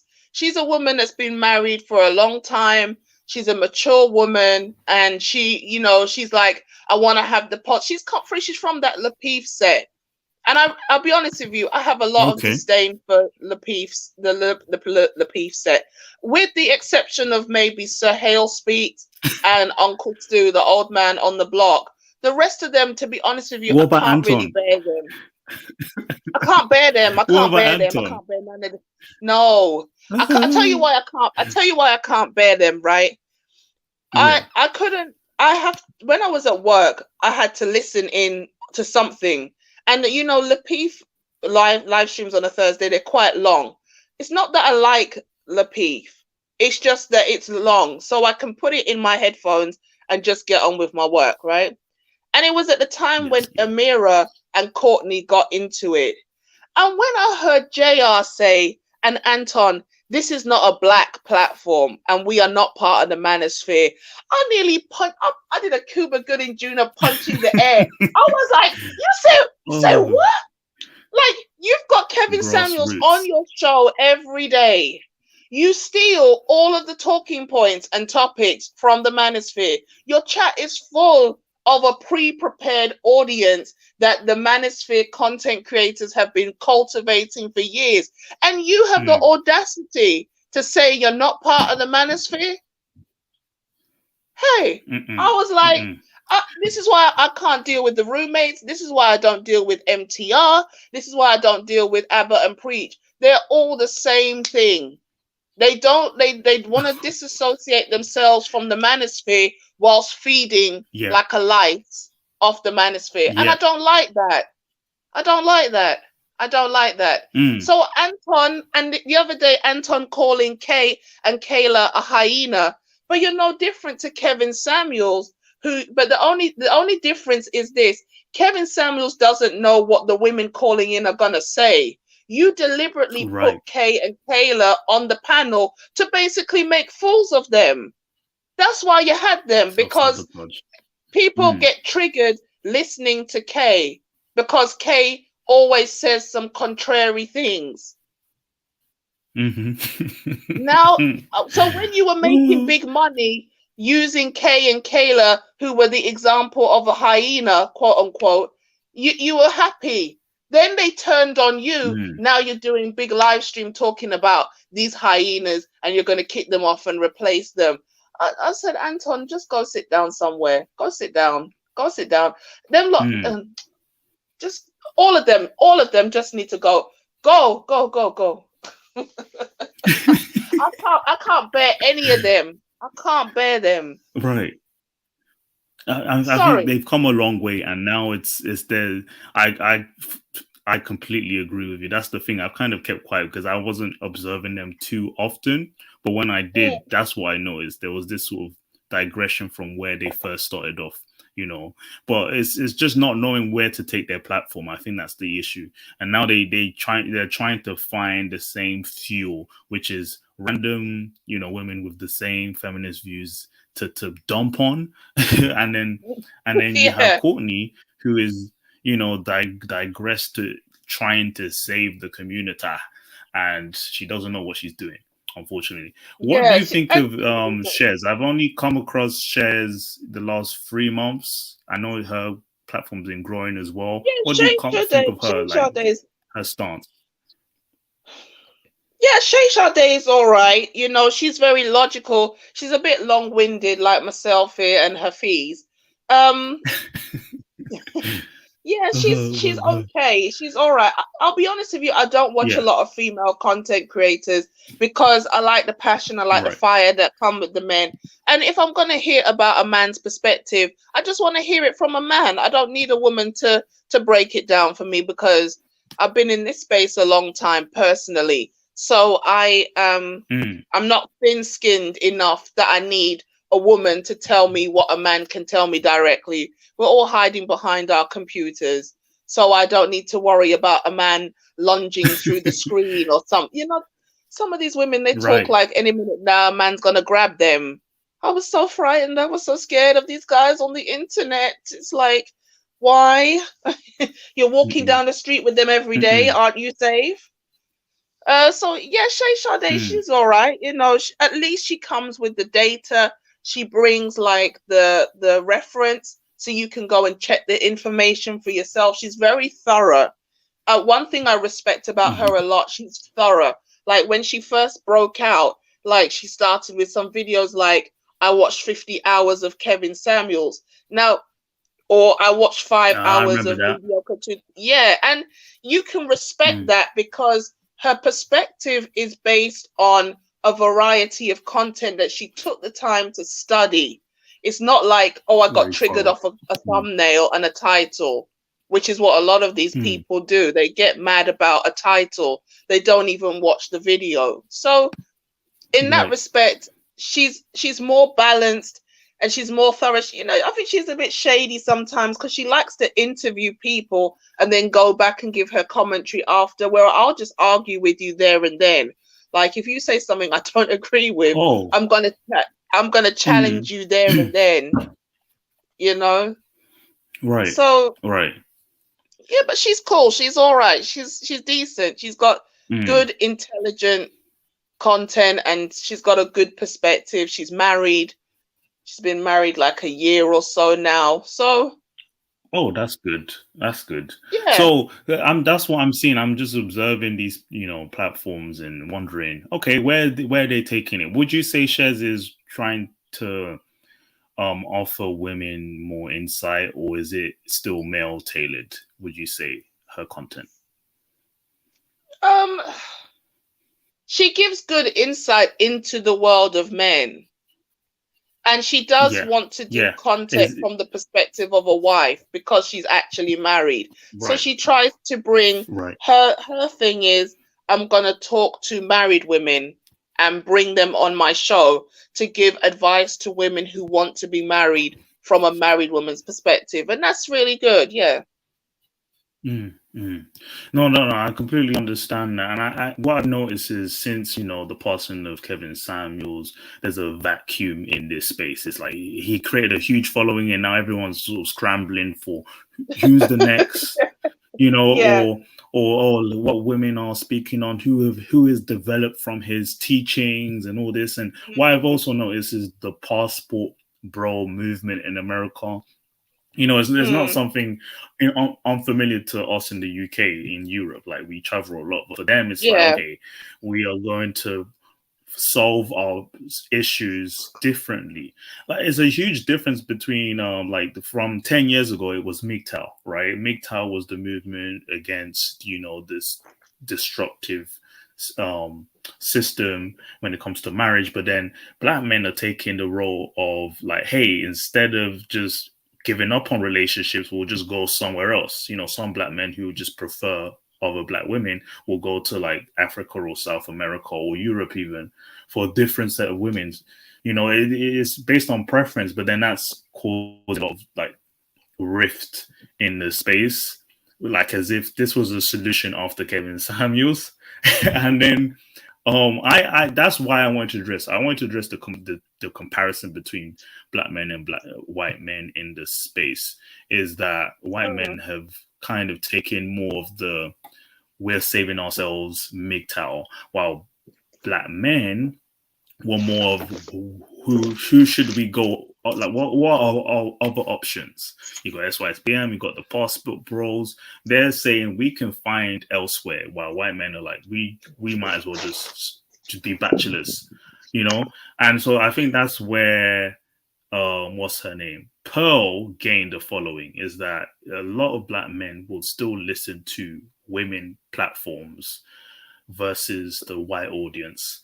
So I now you kind of like open my mind to seeing that now, is that the Black Manosphere offers women more space in that they would listen to, compared to the white people. I've noticed that most of the white audience will listen to guys like Rollo Tomasi, Anthony Joshua, those guys who get more political and sciencey about these relationship dynamics. So I see where this is going. The Black Manosphere trumps them all at the moment, which is very interesting. But the white is there anything else you like to towards women? The white manosphere is very zero tolerance. Like if you're quote unquote beta-ish, or if they know you're female, everybody's guard is up like whoom. Whereas there's always been a lot of women in the Black Manosphere. And when I came in to the Black Manosphere about what year are we now? 2022. So I'm talking about maybe 4 years ago now, maybe coming up on 5 years ago, there were a lot of women, but there weren't content creators. Just women, but women were moderators. Women were routinely active. You saw them all around the space. And then there was just like this mass exodus of the women. There was a lady who was called Ashley W. She made a statement that, you know, she doesn't want a 9-to-5 dude. And she kind of got exiled from the space. And with her went like a ton of the women. I just didn't see them about. And then Crimson Cure, Kendra D came up and she started building a platform. She was really the only Black female content creator at the time. And then bit by bit, other women started coming through. I think The Breakdown came through. Jessica X came through. Danica was brought in because Danica's been going years before she came into the Manosphere. She was on Facebook and she started putting content on YouTube, but she started out on Facebook and people said, have you seen this chick? And Obsidian invited her into the space. So, but then that speaks to the egalitarian nature of the Black community, where Black men are conditioned to always see Black women as their equal. Black women. Yeah, whatever a Black man does, a Black woman's got to also be partaking. Whereas white men don't feel like that. And to be honest with you, white men have silently been going abroad to Asia to get Asian wives for the longest while. They just don't publicize it. You know, they don't give it a name. You know, a lot of them are they didn't give it an acronym. They just get their passport and do sex tourism in Brazil and Philippines, and they go and get a Thai bride and bring her back if they want to, and that's what they do. So it's rare for Black men, especially the States, because so few of them have passports. That's a big wake-up call for Black women out there. Yeah. It's like over here in the UK, everybody came over like 60 years ago. Prior to that, there were no real Black people here. So everybody's pretty much got a passport.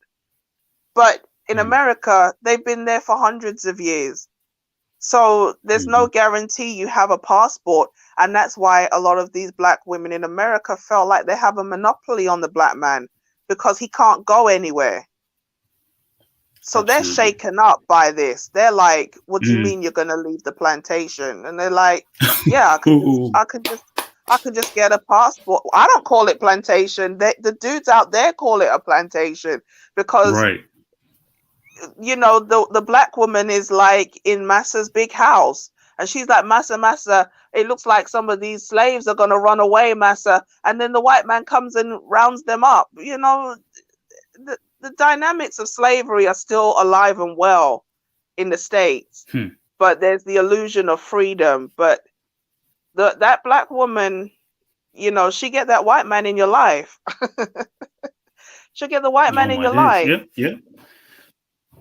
You know, and so I do feel sympathetic, you know, that, you know, Black men have to leave, but it has to be done. It has to be done because, you know, and this is going to sound so crude. You cannot hit her. You can't hit her in the States. You can't discipline her. You can't punish her. Because if you try to punish the Black woman in the States, we got to talk the truth. You think in all these countries, these women are submissive?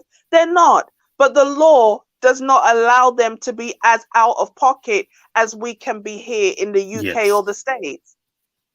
Because even a white woman in this country or the States knows if you play with that white man, you'll be under the patio. He'll tell everybody you went to your sister, and that time you're buried in the garden. How much time we see on the news? How many times have we seen on the news, bruv, that the man killed the wife for the insurance, and he's bold-faced lying to everybody that the wife ran off, and the wife is right there in the basement. There's an old man they just locked up the other day, and the wife, I think, was in the fridge or in the back garden. He's an old man now, and something he said didn't line up. And eventually they investigate and find the remains of the wife that's been missing for decades. Bro, these white women are slick. They're smart because they know that white man don't play. Remember, it's them. It's because of them. Why? It's because of white men. Why they create alimony and child support? Because when the white men couldn't take care of the family, they would just walk out and leave the woman with the children. And the women said, "What are we supposed to do? Sell our children? Sell ourselves? We need support from the government." And the government said, "Okay, we will make sure if your man walks out on you, you get something, so you don't have to turn to that." So we need to talk the truth. You know, these women know. These women know, like, these men don't play. Only the black man will play. Only the black man will take abuse and stay. So the only option he has is to leave. So that these women will realize, I won't be your punching bag anymore. And once they wake up and they understand the black man can walk out on you, just like, you're lucky because other men, they don't play. They'll in certain countries, it's legal to beat your wife. you just disappear and he'll replace you next week. You know, so it annoys me because we're so free, but we take advantage. You know, I know, and you know, I'm not saying I'm perfect, but you know, I see the error of my ways, boy. That's the whole point. That's the whole point. We go through a journey, and then you're saying basically that these men need to take that action because then that forms that catalyst. Are you saying that if black men in droves in America or in the West in general start taking action, like leaving, not dealing with them, we would see a change faster? Is that what you're saying? Oh yes, most definitely. I 100% believe this, because these men tolerate nonsense. Like, how can B. Taylor say, I'm gonna have a roster and I got one man, he buys me food, and this one takes me shopping, and this one gives me sex? Like, that means these men don't value what they have. You don't value your time, you don't value your money, you don't value your body, and you just have this chick playing games with you and you tolerate it. Why is she going to change when the things she should get from one husband, she's able to acquire it from several men? She doesn't cook for these men, she doesn't clean for these men, she doesn't do their laundry, she doesn't raise their children, but she's still getting trips, handbags, food, bills paid, nails, hair. You know, it's not even a good deal to get married. Why are you going to have one husband when you can have 6 simps on speed dial? That don't make no sense. Come on now, we got to talk. We got to talk. You see, this is why they don't like me, bro. This is why they don't like me, but we got to talk straight. Why am I going to have one husband that I've got to cook, clean, and have sex with every night when I can just lead 6 simps on? Why? That don't make no sense. Damn it. So when all these men leave, then you have to work and pay for your own things, or you need to go find one good husband and sit down quietly there with the husband. Finish. You see? So that was in the mind. That was in the mind space on the panel. It seemed as if they forgot they're on live stream. What made you think, okay, I'm not even sure why I'm even asking. Of course, does she even care? Does she even care who's listening? The same men will still date her, and that's the problem. We are exactly. Like, they'll tolerate it. Even after seeing this, if she looks good and maybe the booty is big enough, the guy is just like a lamb to the slaughter. He'll just be led, and she can just lead him like a child. And there's no reason for the women to change. Because there's maybe the guys that she deals with are not watching the show. They don't even know she does the show. So she doesn't care. But I think that's what she said. Like, how would you know? How would you know I'm seeing other dudes? So she may be telling man A, you're the only one, I'm committed to you. She says the same thing to guy B, but doesn't tell him about guy A. And so you know, it's I sad, would but most of the women, I mean, especially on that panel, have practiced that, but vocalizing it is one level of confidence I've never seen. Only among American BWs is real interesting. yeah, I think Captain American Toaston, BW's on a next level. They're on a next level. yeah, They move. The logic yeah, is off the chain. The ratchet behavior is off the chain, and this is why I'm like I was watching Logic, who did a follow-up panel about that show, and he right. asked the question like, do you think white people go through the same thing as black people? And, you know, I was fuming because I'm like, white people help to create the problems in the States. Now, I know you maybe don't want to acknowledge that because you want to be inclusive and you want to just have a conversation in general. But white people sowed a lot of the discord in the black community by pushing feminism to black Facts. women, you know, dropping drugs. Like, you could make a video about the bad behavior of women and your video gets taken down by YouTube. But you can have a video about shooting your ops and peeing on their grave and dancing and twerking on their grave. And that video has millions of views and stays up and makes money. White people own the platforms that push the poisons in the black community. So miss me with the sympathy about how white people are going through it, because white people created these problems. And that sounds harsh to say. These are my views. These are not the views of the Duke. So you got a problem, you come over to my channel, you don't go penalize the man's channel. I need to put that disclaimer out there. I can co-sign most of it. I know, understand and that. it's like, But why yeah, are you asking this go question? on it. No, I was just Yeah, saying, yeah. why is Logic asking this question when you know that white people put these things in the black community to create dysfunction? One thing I've noticed about the American culture is that it's very isolated. They generally think certain behaviors is just based on their own communities doing. While you just mentioned how it came from, white America, they created the system. Like, I was reading last week, was it on Jamaica, how they banned music that addresses drugs or violence, like, a culture trying to police how certain, content is made. That's a level of, restriction that maybe the black community in America need too, when it comes to relationships and family structure.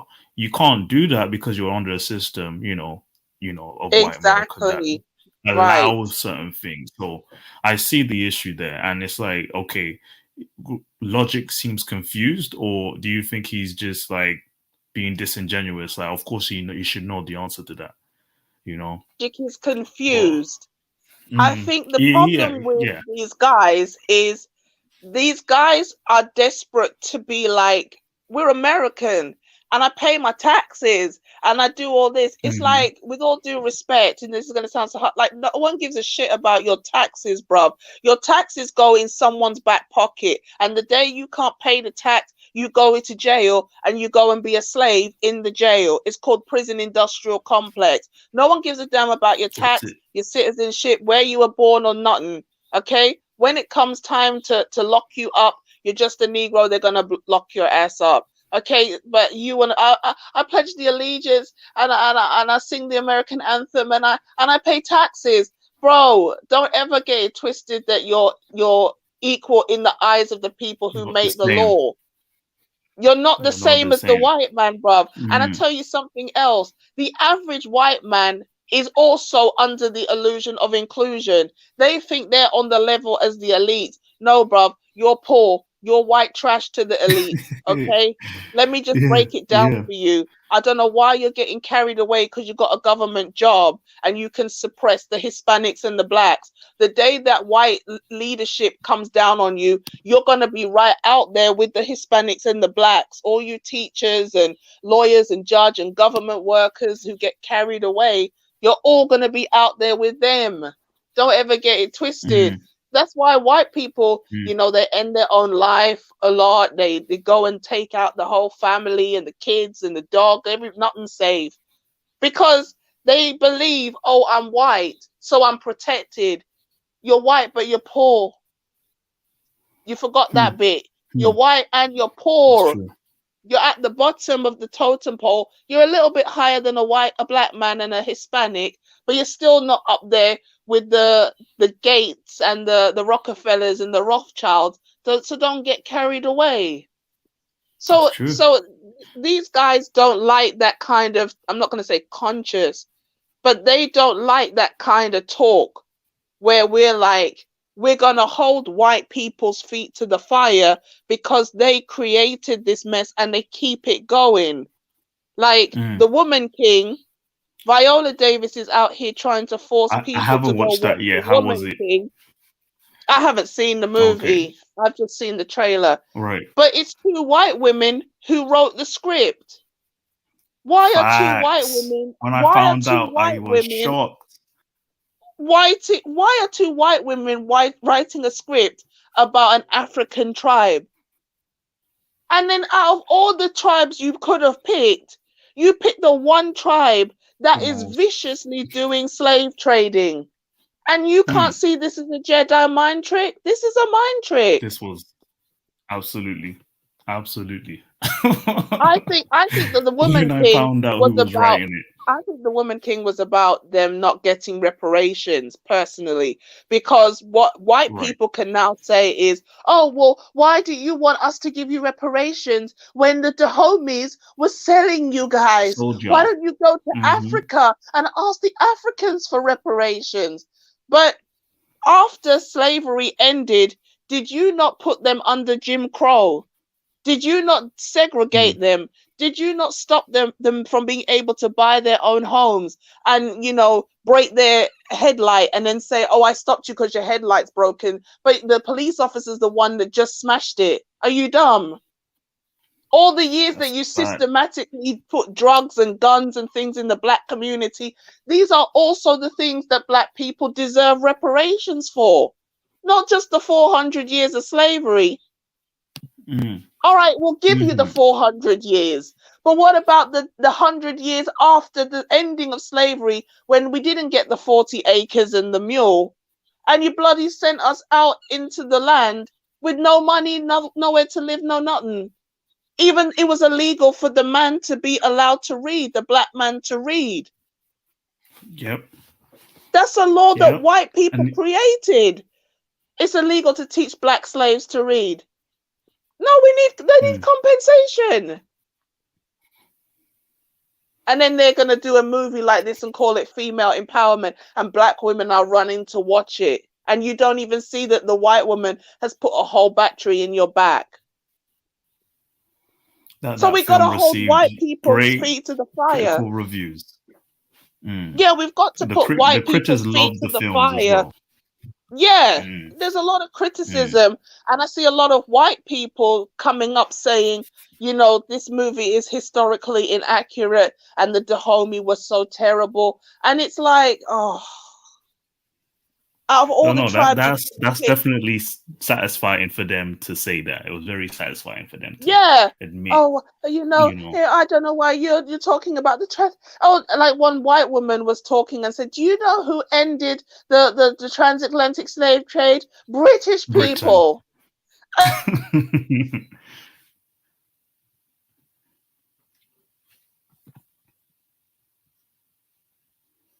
Hello, still there? I know him and his wife, or at least his wife, they got money from slavery. A lot of things were built up. But I think Barclays Bank is founded on slavery money. I think Chase. I think Chase Bank. Lloyd's. I don't know about Lloyd's. I think Chase as well was involved, and they're trying to come over here now. I see adverts for Chase Bank on the TV. And Chase is an American bank, is it?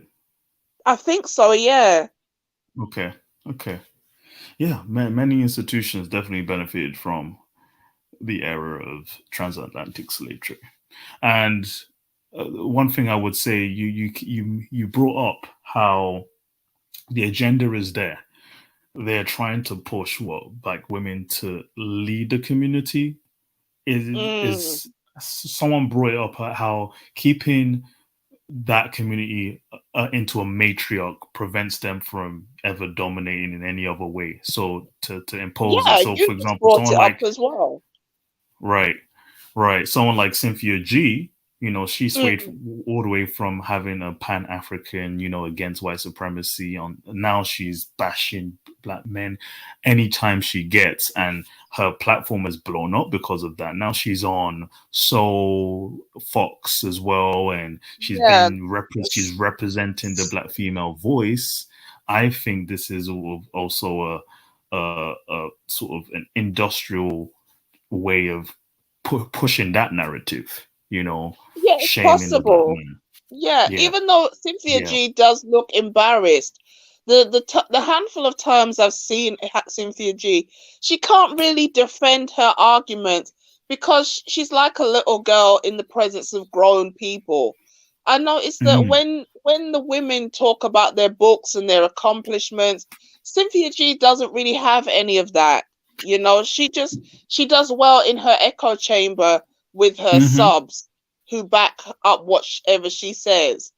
But really and truly, like I was watching one where they were talking about, do black women need to expand their options? And there's like this, I think she's biracial, but she's an author, she's a professor or something. And she was like, yeah, black women need to expand their options because they outnumber black men. But Cynthia G is the one talking about, black men don't deserve to live.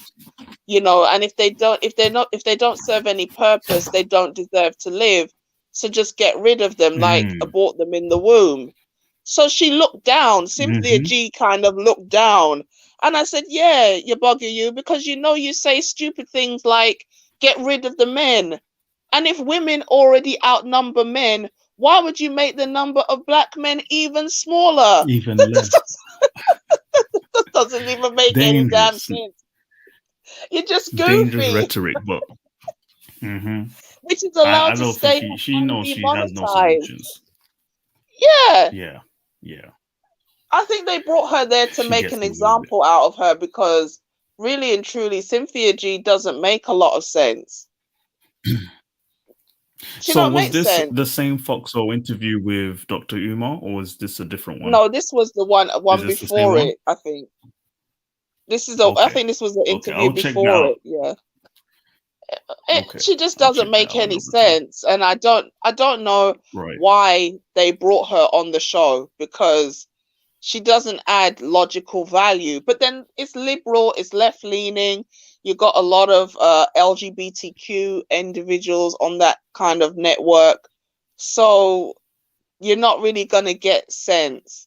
But as you said, the Black American community is not like the West Indies, where you have Black people in government and your own language, your own food and everything. You're a community within a larger community, and you're not dominant over your society. So it's hard for them to break free of the programming, because the white man can always incentivize the bad behavior. One narrative. He can always he can always get the young boys to sell drugs in the community, no matter how much you tell them don't do drugs, it's bad. You can say to the woman, just have kids and we'll give you Section 8. And the woman's thinking, I don't have as much money as I would if I was working and married, but I'm free of the control of a man in my home. So I'll take the pay cut. Not to say all Black women in America are on Section 8 or anything, but there is that element of, I don't need to be under the authority of a man in my home because I can always run to the government. So they undermine progress in the Black community because they incentivize that bad behavior. So this is why Courtney gets the pushback going full circle, because Courtney doesn't want to acknowledge all these things. You cannot build And a one thing I would community like say, this. yeah, I want to address, so because I've been thinking about this for a while, and addressing what Courtney's approach to this is how to escape the programming, how to escape the impacts that the systems created in the Black community in America and in the West in general. What can Black men or Black women do? Even though I'm addressing women in this space, would you not say that they need their own, I guess, Manosphere for women who probably are against the agenda, the feminist agenda? Or do you think that there's just not enough of an audience for that? It's so hard to say because it's hard to say because people are free to watch what they want. And, I need to do my bit. I do want to produce content, but I just feel tired. I just don't feel up to it. I lost a lot of my motivation to make content. Right. But, there are others who are picking up the mantle. Chantel is decent. Shay Sade is good. Yeah, we definitely need, I don't know if it's because women can't come together, but there's always some kind of cat fight or there's a disagreement. We need like a mission statement or something, so we have a hymn sheet that we're all singing from. But Kevin Samuels was a rare breed because he really grabbed women's attention and actually woke them up to see that their behavior was dysfunctional and it was broken. People can't change unless they want to change, and they have to be willing to accept the truth. Like, this behavior is wrong, it's dysfunctional, it's harming the community. Because, for example, if women are raised not to value men, no amount of you saying you need a man is really going to resonate until that woman reaches a certain age and she's like, damn, I'm alone and I don't get any offers and blah, blah, blah. By then it's too late. It's too late. Even if you recognize the problem, you've aged out of the dating market.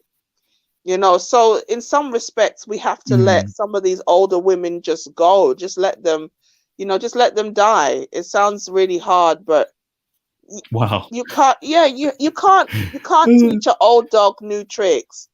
And again, it's kind of going back to the save the community Black man. What is that Black man in his 30s reward when he's worked?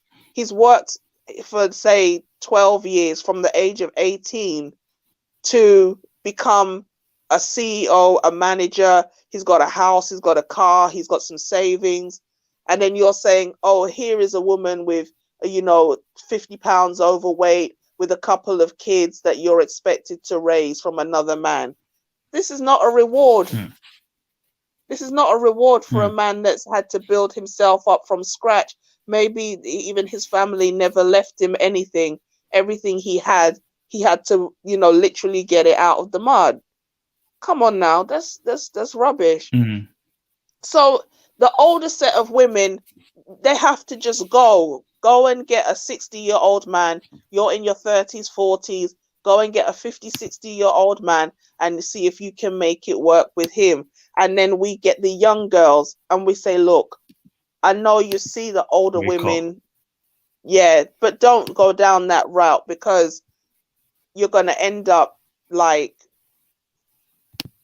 you gotta show them some old woman in her 60s, because even these women in their 50s, they still look youthful, they're vibrant, they got money. It's hard to convince these young girls that these women are, they're miserable, they're lonely, they're stressed because they're working a lot, they're sleeping with the wine, they've got a lot of complaints. It's hard to convince them because even these middle-aged women, they look like they've got it all together.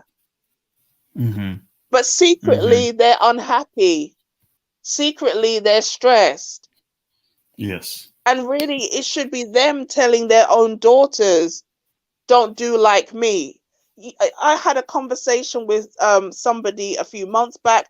I had a conversation with somebody last week. 2 different females. They both have teenage daughters or young daughters, and they said almost the exact same thing, word for word. Oh, I told my daughter that when you go to uni, don't worry about boys. Focus on your education. These are British women. And I shook my head. I said, no. When they go to university, encourage them to look for a husband. No, they need to focus on their book.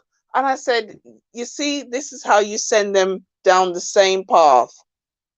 You send them right down the same path. And they're going to wake up one day in their mid-20s. They've never had a boyfriend. They've never dated. They don't know what they like. And then maybe they end up having a kid. And then the cycle just repeated. And then because of that, they don't get married, because while they were at uni, while they're getting their education, why can't they also leave with a husband? No, they don't need to look for no husband. They need to focus on their studies and get their education. This is why when we talk to American women, they say, why are you always talking about American women? But it's not just American women who say these things. I try and make the point that this is a Western trend. It's not this exclusive to America, Canada, Australia, Europe. Let's not play this really game. bad. People in the I West. know brothers who dated Australian women, and they said those women are terrible. Wow. Yeah, Something's in the water. because the feminism is so strong in Australia, that the women are very challenging to date. Just really bad. Right. Yeah. So it's that's crazy. the situation that we see. Yeah, so like one thing I was say going to just let say, them die. Just let them die off. Let the old generation go and focus on the young people coming up and train them in the right mentality, so that when they meet a young man who has potential, they don't waste their time with the D-boys and having fun and traveling and all that nonsense. I say you can travel with your husband. You can have lots of sex and go to the club and the bar with your husband, and you guys have fun and enjoy married life for years, even 10 years, before you even have to worry about having children. Travel, sleep in your car, save money, get a dog, go around the world, build a house, do all those things. And then when you have your children, you can say, honey, do you remember the days when it was just the 2 of us? And you can look back and laugh. A lot of these people don't even know what it feels like to be an adult without a child, because they have children so young with no husband. So of course, when they reach the age where they should settle down, they're just tired. They're fed up. It's a lot, man. It's too. This mess is so big. This mess is so big. You don't even know which way to try and attack it from, boy. It's sad. It's sad. The major point you made was that to save the younger generation, the younger women coming now, who is going to be who would be the ones teaching them? Because their mothers aren't teaching them. They're the generation that messed things up as well. And it's online. It's us. It's the online. Manosphere. Yeah, it's the Manosphere. The Manosphere and the men and women. Because when I came into the space, I did watch. I came into the space watching white content. I wanted to know why men in the 21st century were so feminine, and I came across Rollo Tomasi, and I came across a couple of female content creators who were talking about femininity, because I wanted to understand what is femininity. And then I start branching here, there. And then I saw Donovan Sharp on the Red Man group. And at that time, he was doing the Brother Pill podcast with O'Shea Duke Jackson. So one thing led to another. And that's when I came into the Manosphere. That's how long ago, you must know. Donovan Sharp, LAR Movement, and O'Shea Duke Jackson were doing the Brother Pill podcast. And that's when I came into the space. And when I heard O'Shea say, you know, black people have unique issues, that's when I stopped watching white content. But prior to that, I'd been watching white content maybe about a year and a half before I even knew a black manosphere existed. Do you understand? Right. And so Right. women will listen to men because we're curious. We know there's something wrong, but we don't know what it is. And it's like, for me, I know I felt like, finally my symptoms have been diagnosed. Now I can start moving forward with the treatment because I've got an accurate diagnosis of the problem. Because you hear a lot of women say, I was watching Dinner Date earlier, and this woman was like, she's quite attractive. I don't know why I'm single. I haven't had a date in like 2 years or a year and a half. And she's like, I expect the man to cook for me and make sure there's flowers on the table. And this is, and I said, there you go. That's why. You're entitled. And because you're attractive, you'll probably get away with a lot of that, but the guy won't stick around. So I said, I can diagnose you now because of the red pill. Straight away. Yeah, you see. So I think that's given me insight on how, you know, a female audience entered the manosphere and how it's in benefit for you to acknowledge why things are the way they are in relationships, why the dating market is in the state it's in. So then would you say it's convenient to have women in the space, or just like in general adjacent to the space, to provide other women insight? It's not just men speaking. Necessary. Because some women are so offended by men, no matter how logical what he says is, or no matter how he words it, she's still offended. So a woman has to say the exact same thing, or say it in a way that she will not be so upset, you know, and then afterwards, once she kind of gets a certain base level understanding, then she can maybe digest the meat of the manosphere. Because I'm telling you, when I first came into the manosphere, I'm not gonna lie, there was a period where I was paranoid. I was like, oh my God, these MGTOWs are everywhere and they hate women and they're gonna grape us all.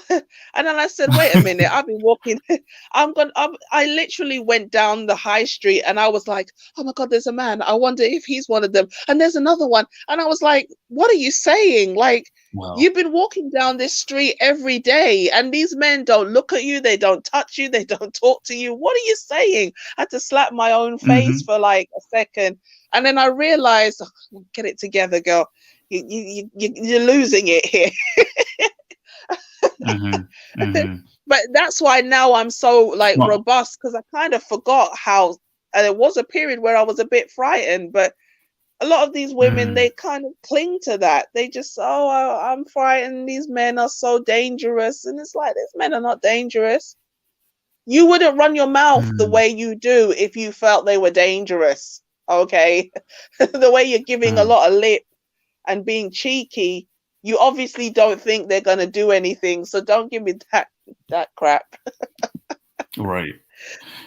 No. So that phase of like paranoia. Now imagine how, you know, things have changed now since Kevin Samuels. The need to have a panel of maybe women or men and women in the space to demonstrate what the manosphere was talking about offered an easier digestion of like people who were new to it, like, oh, what's going on in the manosphere? And then they're seeing examples of them on the screen, you know, women saying the same thing in every show. Fresh and Fit was offering that opportunity. Kevin Samuels was offering that opportunity. You've got Lapeef in the beginning was offering that opportunity to observe what men are complaining about. So you didn't need men to say it anymore. You just spoke for itself. So it's true. The women confirmed what men already put forth as a theory, because prior to not really Kevin Samuels, but kind of, because Kevin Samuels really blew it open and brought a huge number of eyes on the space and the talking points. Before that, the women could always say, oh, where do you find these women? oh, we don't think like this. Oh, that's just a handful of women online just, being goofy. But when you see night after night random people calling in, and then you had a lot of women, like you have Pink Book Lessons, you have a number of women who come and critique other women. Now, what's happened is, or the women who saw this but felt frightened to say something, they've got a place that they can nestle and be safe. Because before, if you criticized women, you were heavily attacked by other women. That's one of the reasons why there weren't so many female content creators, because other women would run you up off the space, flagging down your channel, calling you a pick-me, calling you a mammy, and things like this. So a lot of women knew the truth, but they didn't want to say anything. But now that the concept of the pick-me-sphere and the female content creators has evolved. Yeah, I didn't create it. I wish I had, but that's what people are calling it, nicknaming it, the pick-me-sphere. Yeah, now women are like, yeah, I witnessed that. I saw that. My mother did that to me. I saw my mother do that to her boyfriend or my dad or something. And they come out and share their stories. It will draw other women, but it's slow because a lot of these women don't want to give up power. They know they have power. And you know what? One is to observe how the women are taking it, but also the men, because it now reassured men that okay, this is not just a bunch of men in locker room just making up stuff. Other women are agreeing with it. Someone like Hafiz, he's battling how he doesn't want to be associated with the Manosphere. Now he's having to debate a pick-me saying actually the Manosphere has a point. So it's like there's this stress of knowing whether or not the Manosphere is toxic for men, or actually they have a point when women are agreeing with it too. The blue pill guys are confused, and I guess maybe this is a good point. Trend. Yeah, that's a good point. Because for a long time, the men,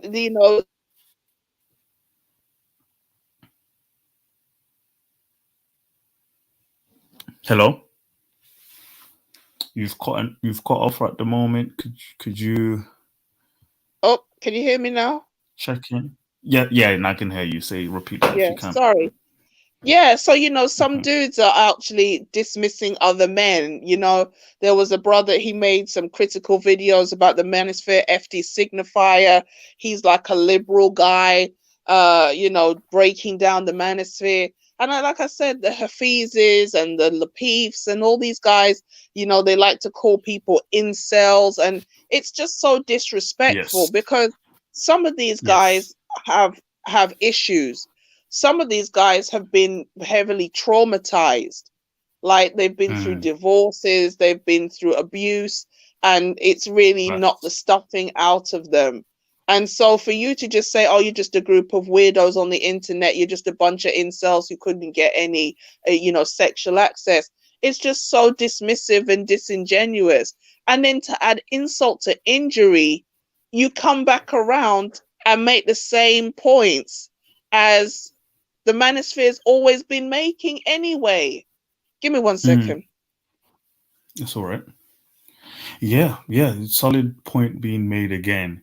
And what we're observing is, it's the trend in which it's no longer the Manosphere. It's generally the dynamic between men and women who agree on the point that society has changed, relationships have changed, and we need to solve it individually.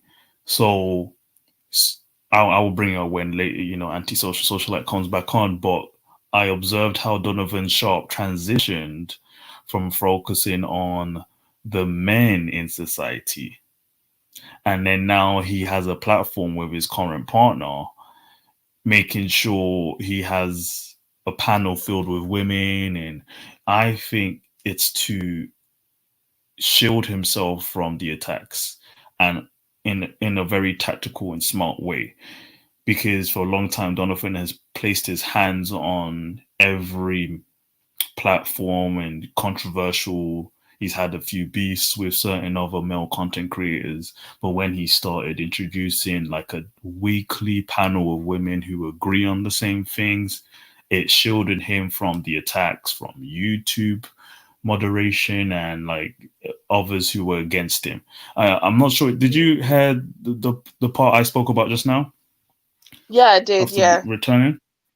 Okay. Yeah. So just referring to how observing Donovan Sharp made me aware of what's going on now. He needed female voices to shield him from the attacks, because at one stage many platforms were being handled by head office YouTube, like what's going on here, is this misogyny? But then now you have a room full of women like in Fresh and Fit, or a panel filled with women who agree on similar things, and now it's like, oh, it's okay, there's a balance here. So it's almost as if this was the solution to protect their platforms. Yeah, to introduce women on the show.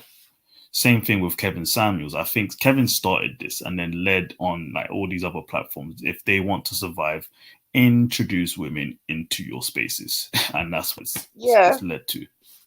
Yeah, because that now these women are making money from it. They're taking advantage of that clout. So yeah. Yeah, it's true. Go ahead. I just wanted to say, firstly, for this video, the thumbnail's really good. I'm looking at it right now. Yeah, it took me a bit, and I was like, "Oh, this looks nice. This looks nice." Yeah, you did a good job with this. I have to give you your props, man. That was a good thumbnail. Thank you. But yes, yeah, definitely. I think Donovan Sharp does collabs with his wife now, isn't it, Devon? So they're not married. I heard it was just like a civil arrangement. People have said they are married, but I think they've denied it. But technically, they are married. Technically, but yeah, and his reason was to ensure both voices are heard, men and women. And they changed it to in relationships. The dating relationship channel is no longer Donovan Sharp. So I guess this is a transition for a lot of these platforms to not just have a locker room talk between men. Let's make it about men and women getting it, understanding it. So yeah. Anything you want to say about his platform, if it works? No, I haven't seen Donovan Sharp's content recently. I don't really watch his stuff. I was kind of more loyal to O'Shea. So what do you think of his I don't know why content now? What do you think of Wolf? Is because he knows how to produce a lot of videos within a week. So what would you say about his content now? Has he transitioned in any way since you first definitely evolved. He's definitely evolved. He's calmed down a lot. When he when I first started watching, he was doing a lot of ranting in a room in Poland, and he was very critical of women. But he kind of keeps it more balanced.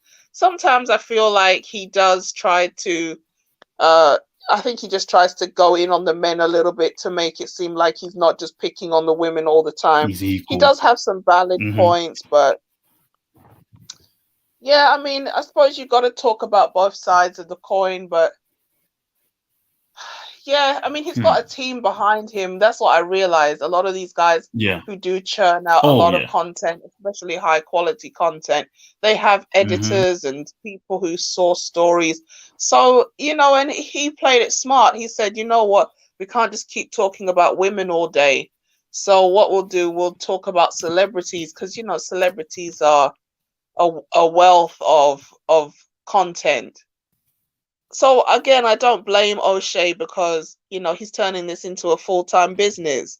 So what can you say? Yeah, he's spread out thin. Yeah, I've seen his work in Uganda as well, like some media company he started there. So he's doing his own thing. There's a lot of work going around. Like these YouTubers are churning because they have a team. Same with Pearl as well. There's a huge team. Yeah. Does she have a That's how they huge make the team? bread. So, so I believe she has about 5 people working for her to who Wow. look for the guests who come up. Yeah. So he definitely has the funds for it, and of course is going to make up for it since she's gained a huge following. Yeah, this type of work isn't easy to build a following. I acknowledge the racial element to that. So her as a white woman, she definitely gained traction too. Overall, I'm trying to figure out what's next, because it seems like some platforms are being churned out. Someone like the roommates, he's now lacking credibility because he's attacked the old guard of the Manosphere. People like Coach Greg Adams and Rollo Tomasi are considered like the godfathers, along with Kevin Samuels. But those two, if you touch them, if you insinuate that what they speak is garbage, you're gonna lose credibility in this space. But since he doesn't consider himself Manosphere, I wonder how else he gained his audience. He's going to lose credibility in the space overall. So yeah, we'll see how long that lasts. But overall, yeah, the women are climbing. They are climbing in this area. I guess the male audience have heard. I guess they've heard enough, or they've heard what they need to hear from men. That now they're more focused on, I guess, how women view things to get a more stronger perspective. But how long will that last? We can only say the same amount of things over and over again. I'm Over and guessing over also again. what you've gone Exactly. through too. Yeah. Mediocre That I think tutorials we get the recently. point now. Mediocre Say that again. tutorials recently did a video. Mediocre tutorials and reviews. He Right. recently did a video talking about has live streaming killed the Manosphere, and it's all wordy, and I was just struggling to keep up. But I'm like, He's always wordy. he went around and paused a lot. It's like the video was a solid 2 minutes longer than it needed to be because of all the pausing. And it's like, right, what killed the Manosphere, or what's killed, online spaces in general, is people trying to do it full time as a career. I'm not hating anybody who's doing that. But the reality is this: if you're talking about something that's not evolving, then there's only so many times you can say it. Because if you have a loyal fan base, they're sticking with you for years. So when you start repeating yourself, they remember. They're like, didn't you do this video already? We've seen this before. They stop watching, they stop subscribing, they stop supporting. And now you've got to be sensational. You've got to get into beefing. You've got to get into gossip to stay relevant. And that's what kills the space. It's not really. I would call that. Yeah. I would call that performance fatigue. You get to the point where, okay, what am I actually providing the audience? And they are starting to notice that I'm saying the same thing. What else should I do? So some platforms, they've learned to work their way through this. Like Rollo Tomasi has been in it for, I think, as longer than most people on YouTube. He has books. So he doesn't necessarily have to repeat himself. He just has to reiterate what he's already written down. So his literature stands for itself, and he sells it. And then the same thing with Coach Greg. These old guys, it's very smart for other guys to pay attention to the older men. Like they know what they're doing. Greg, he has a book too. He does the same thing. He offers coaching. Oh, does he? So on this, he has his own book.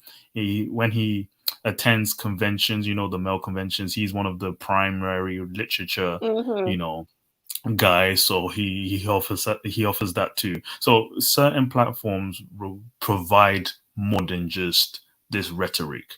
Someone like Pearl and the other women on the page, what are they offering outside of it? Some of the men, and they're fresh at the moment. They're new. Right. They're fresh. Right. So obviously you're excited. Right. We haven't heard you say the same thing. Wow. So we're all. Yeah. I've heard it all before. I know what you're going to say before you say it, but it's coming out of a different mouth. So let's see where it's going, you know. But after a year or two, you know, So I mean, I definitely see a plateau. They will yeah, definitely reach their peak, and then people would get bored because we've heard this before.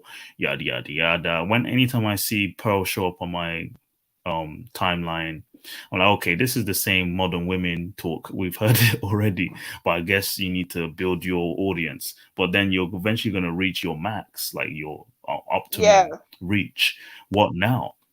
So now some of them are saying, yeah, actually, this has happened before. There's been waves of ideas like femininity school, how we can help women, but majority of your audience aren't women. So then who are you really catering to? You know, so exactly. You know, there's going to like be a finite reach. Yeah. you're gonna reach a point where you can't really go much further. Right. Because I know there's some people like the real femme sapien who allegedly, you know, some people have issue with some of Oh the yeah. things she said. There was another lady that kind of looks a bit like her. I can't remember what her name is. And there's a black woman called Mrs. G. Her name is Ro, and she's actually out in Senegal. She's got a group of African American women that went with her. They're all married. They're housewives and stay-at-home wives. And she actually does a wife's school. She's been doing that for the longest while. Okay. And so it's like these are the kind of women to collab with. There are other women who make content about being homemakers, and they don't work. They manage their home and things like that. There's lots of people that you could bring in to collab with that are not part of this space. But do you want to share the profits with them? That's exactly good point. Good point. Miss Twist, thanks for tuning in as well. I'm the best female content creator. Of course you are. Vincent says, yeah, like at least have a life outside of this. True. Because you know the streaming life, we all reach a point. Like you know, I'm small anyway, but overall, I don't have time. I don't have time to build the platform. And then, oh yeah, I was going to bring up how, okay, we've got the female content creators in the Manosphere. Then you have others similar. Like the lady on the right of my screen share, Amala. I don't know if you've heard of her before, but there's like, you've got the red pill associated with relationships. And then you've got those who are involved politically in like anti-woke rhetoric. Like, what's her name? Sorry, say that again. Did she come on PragerU? I can't see so and she's good. been on different platforms. Amala has come on certain platforms before addressing the red pill, but she's more involved in like the politics of like society, you know, the LGBT, you know, transgender taking over female sports, you know, the against the woke agenda, essentially, of feminism, but in a different way. So she doesn't really address dating, but someone like her, what's her name? Who's that one who collabs with Kanye West, the radical, crazy one? What's her name again? Candace Owens. They're all in the same bracket of like politically involved. And then we have the same version in the UK. We've got Dominic Samuels, Esther, you know, the ones who show up on GB News. I would say they represent the political sphere of like the conservative agenda. Like, oh, we want to go back to conservative values. So they can keep going because they can discuss things that happen all the time in the news. Oh, this policy has been implemented. How do we fight it? Protect the family unit. All this sort of essentially certain people in the manosphere always tread towards politics. And then the rest of us, remain in the relationship sphere. So that's what I've noticed. People would tread that way as well. I think that's what politics Pearl makes sense. likes to do. Yeah, politics makes sense because at least you know that there's always going to be new policies kind of for you to talk about. Yes, something in the to news, springboard off happening. of. Yes. Yes, indeed. Oh yeah, Vincent, thanks for tuning in as well, and hope you have a good shift. Overall, yeah, I think this is where I would sum it up as well. I generally felt that at the end of the day, the women in this space can create their own sort of agenda for the women that listen, because even though the women who listen are the minority compared to the men, I would say what 80 to 20%. That's the demographic. They can have that space to, I guess, preserve what they can. Someone like Courtney, yes, she's a grown woman. She's left behind, but what can she preserve? What can she hold on to? Maybe she should settle. You know, the term settle, you know, a man who isn't looking for too much, you could settle with that. You're a single mom, you can handle that. So have that conversation, you know, rather than trying to Does save Courtney the want a community. man though? Does Courtney And actually doesn't want she? a man though? She keeps begging, so You're out of order. Oh my You days! don't know if she wants I a just man. assumed. I just assumed. For all the we attention. know, she doesn't have a man because she's not really looking. You know, she gets a lot of validation without having a husband. So Right. Yeah, Myth Twist says women talking against Transformers is the most logical thing for them to be pushing back against right now, in my opinion. True, and that's exactly what I think that other space does. Because we're in a moment where it's like a fresh shift in society that needs to be addressed, but it seems everyone's quiet. So definitely something that's trending on YouTube as well. But the relationship topic is like being tread on a little too much now, that we've heard it all. We've heard it all. So they will definitely reach a point where it's like, okay, what else do you offer? So that's true. And then Mr. says any woman who isn't wifed up shouldn't be on here telling women anything about keeping a man. Pearly things. So I'm out overall. then. Oh, see, that's the conversation people want to have. Bye. Like, See you later then. They would say the same thing about, you know, guys in this space. Oh, why aren't you married? They said that with Kevin Simons. Oh, where's your man? And where's your woman? Like, do you even get girls? That's the same play. While Mythwist says, I am the real femme sapien. Yeah, nobody could tell me nothing. Well, overall, that's the space is filled with different people in different journeys in their life. Would you say antisocial socialite that you feel that you reveal your personal life to provide an example, or you would rather that, like I've heard the rest of them do, they avoid mentioning their social life, but then focus on the generic conversation? For me personally. Yeah, you personally, would you shy away from that, or you would use that as an example? You see, the thing is this, I talk about myself, I talk about people I know. So I keep things vague. Like the things I talk about, I've either said them, thought them, done them, or I know somebody who has. And when I tell stories, they're actual stories that I've been through or people I know have been through. But to protect their identity, I'll change up the details and everything. And that does harm my numbers because I'm not as transparent as people who show their face and and people who have more visual videos. So it does harm your progress in some respects because people like to be able to relate, but like I said, I don't want my identity out there, partly because I talk about other people's private information that sometimes they've told me in confidence, but for the sake of illustrating a point, I'm going to use it. So if that person should ever come across the content, they wouldn't know it was like, nobody would know who I'm talking about because of the way I change up the story. Overall, the story and the theme is the same, but there are slight details that have been changed to protect the identity of people should they come across the content, because it's not fair. It's their personal business that, people don't know I make content. I told like 2 people. So I wouldn't want to kind of betray their confidence, you know. But yeah. Yeah, I've it does noticed help. that's the.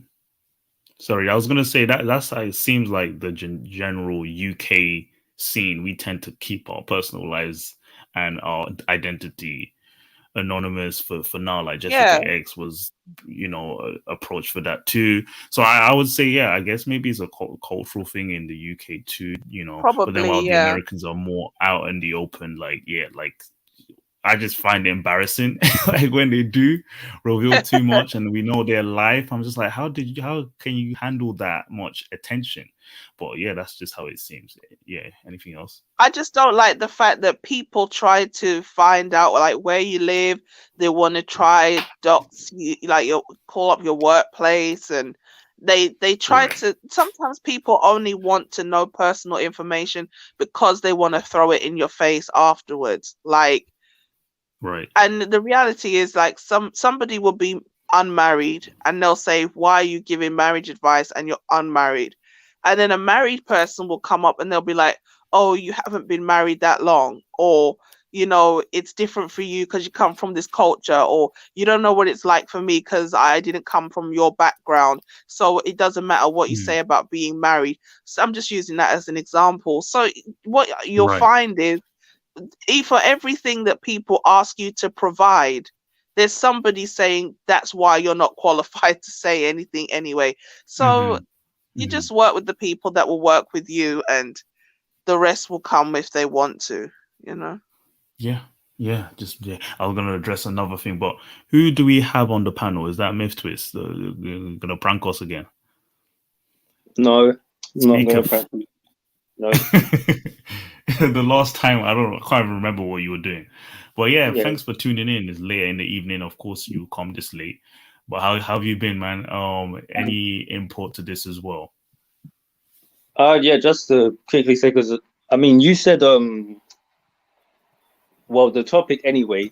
I mean, I've brought this up like I don't know years ago. Go on. Like the whole thing about like I mean, I was constantly saying I was constantly saying about how I mean, the main person I kept talking about, just correct though, that was the main person I kept talking about. But like, I just constantly was saying like about how you got guys that'll just be like, getting mad excited over the fact that they hear a woman talking some sense, and it's like, okay, well, like the thing is, I understand the appeal of it. It's the same with any male-dominated thing, gaming, sports, right? Anything. Whenever you get women who seem to genuinely be into those things, it fulfills like a sort of fantasy aspect of what guys want. You know what I'm saying? So it's like, of course, they're going to be enamored with it.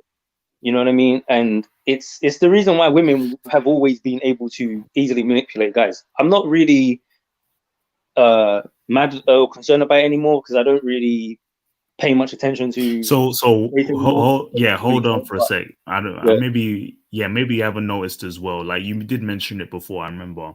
And then now, would you say, is it getting saturated to the point that even the guys watching on are gonna lose interest as well? We and Jessica X and the other few that Antisocial Socialite mentioned, they gained attraction because they were the few that even spoke out. But now we have a dozen or more who are out here agreeing and pandering to the Manosphere, or grifting, as some would say. Then would we say men will just be like, okay, now we know some women agree, and then that will be it? They might just get bored, like, okay, we get it.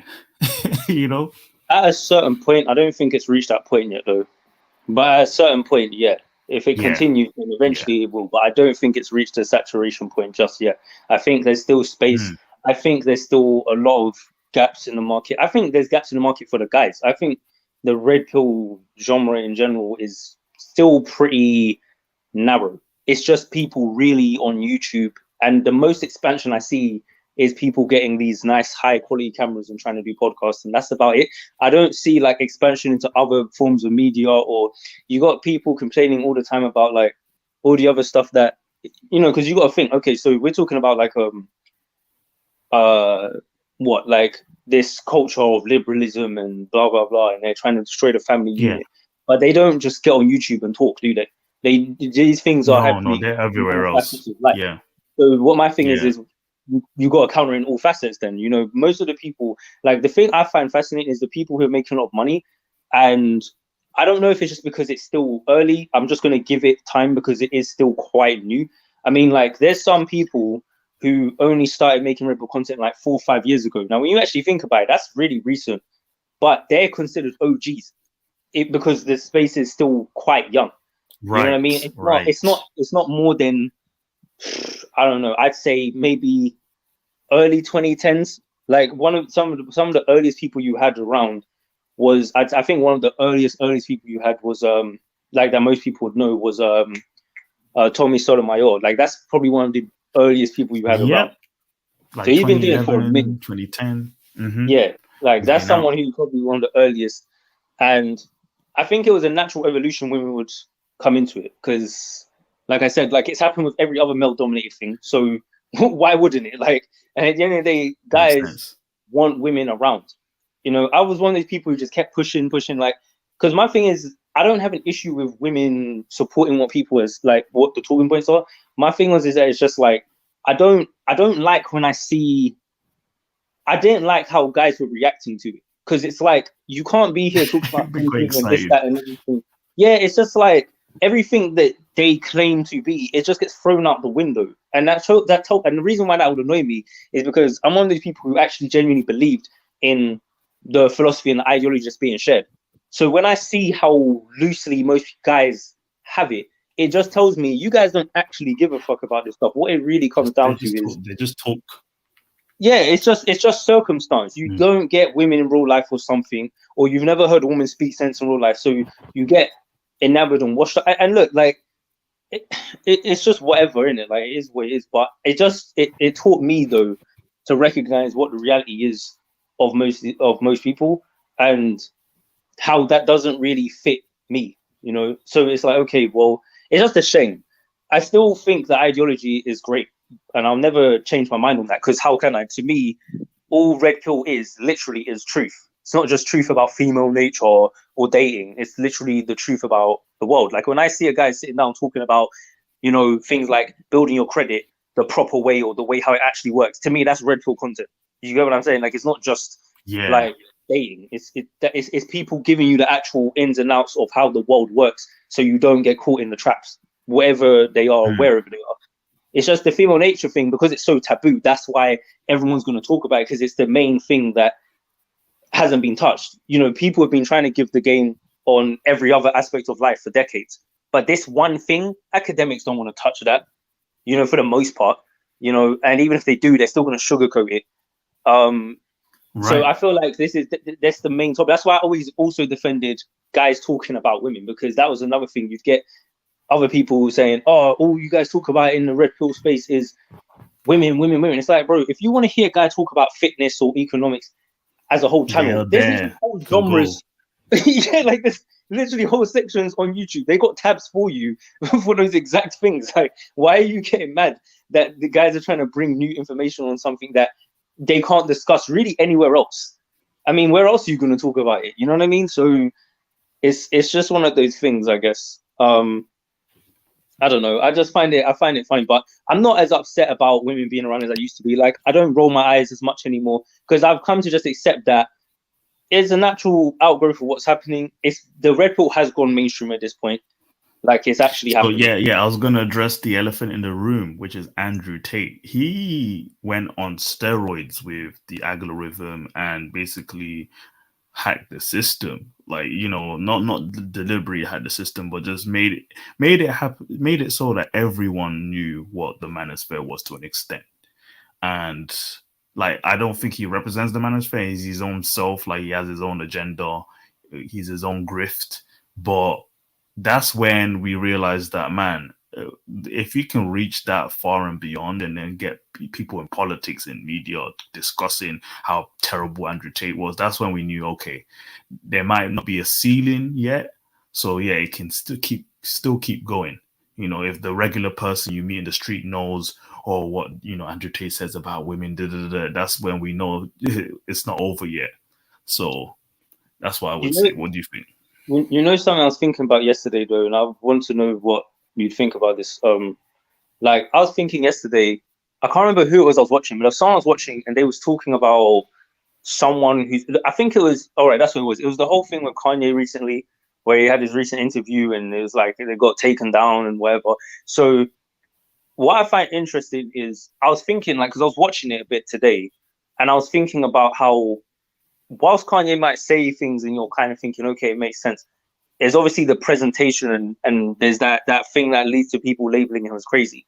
And all I kept thinking was, why is it that like it seems to be in order for someone that actually has some sense to get to a certain level, it's like they always have to have this Achilles heel that can just easily be used against them. It's like they've always got to have something that's just like, you know, you could even look at like, oh, he's with Kim K, he's with a, you know, well, he's not now, but when he was like, oh, that even that could be something someone could try and use to, you know, it's kind of just like, why do we, and that's why I was saying about like before, and I've always said this about the messenger and the message, and people say the message matters more than the messenger. I don't believe it does. It's either equal or it matters more, because the truth of the matter is people are going to judge you based on superficial details. Just like Anti-Socialite just said, there's certain things people can look at about you and it's just messed up, then that's what they're going to do. This is why you were talking about Andrew Tate. That's why he blew up so much, because when you're looking at him, what are you going to really say? That's people had to keep reaching in order to try and make him look bad. You know, it's like if you can't say he's broke, you can't say you don't get women, you can't call it that. All the things people try and use usually against people who have red pill talking points, you can't use most of those things against him. You can't really use any of them against him. So it's kind of like, damn, okay, this guy's showing improvement and he's been doing it for a minute.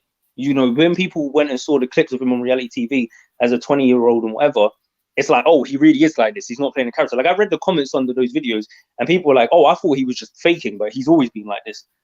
There's no one else you can really, you know, like when people get on here on YouTube, all of us, me, you, any of us, when we get on here and we say, oh, I'm this, I'm that, no one really knows for sure. Even the people who show their face, a lot of them get, like, it still turns out a lot of them are fraudulent in some way as well.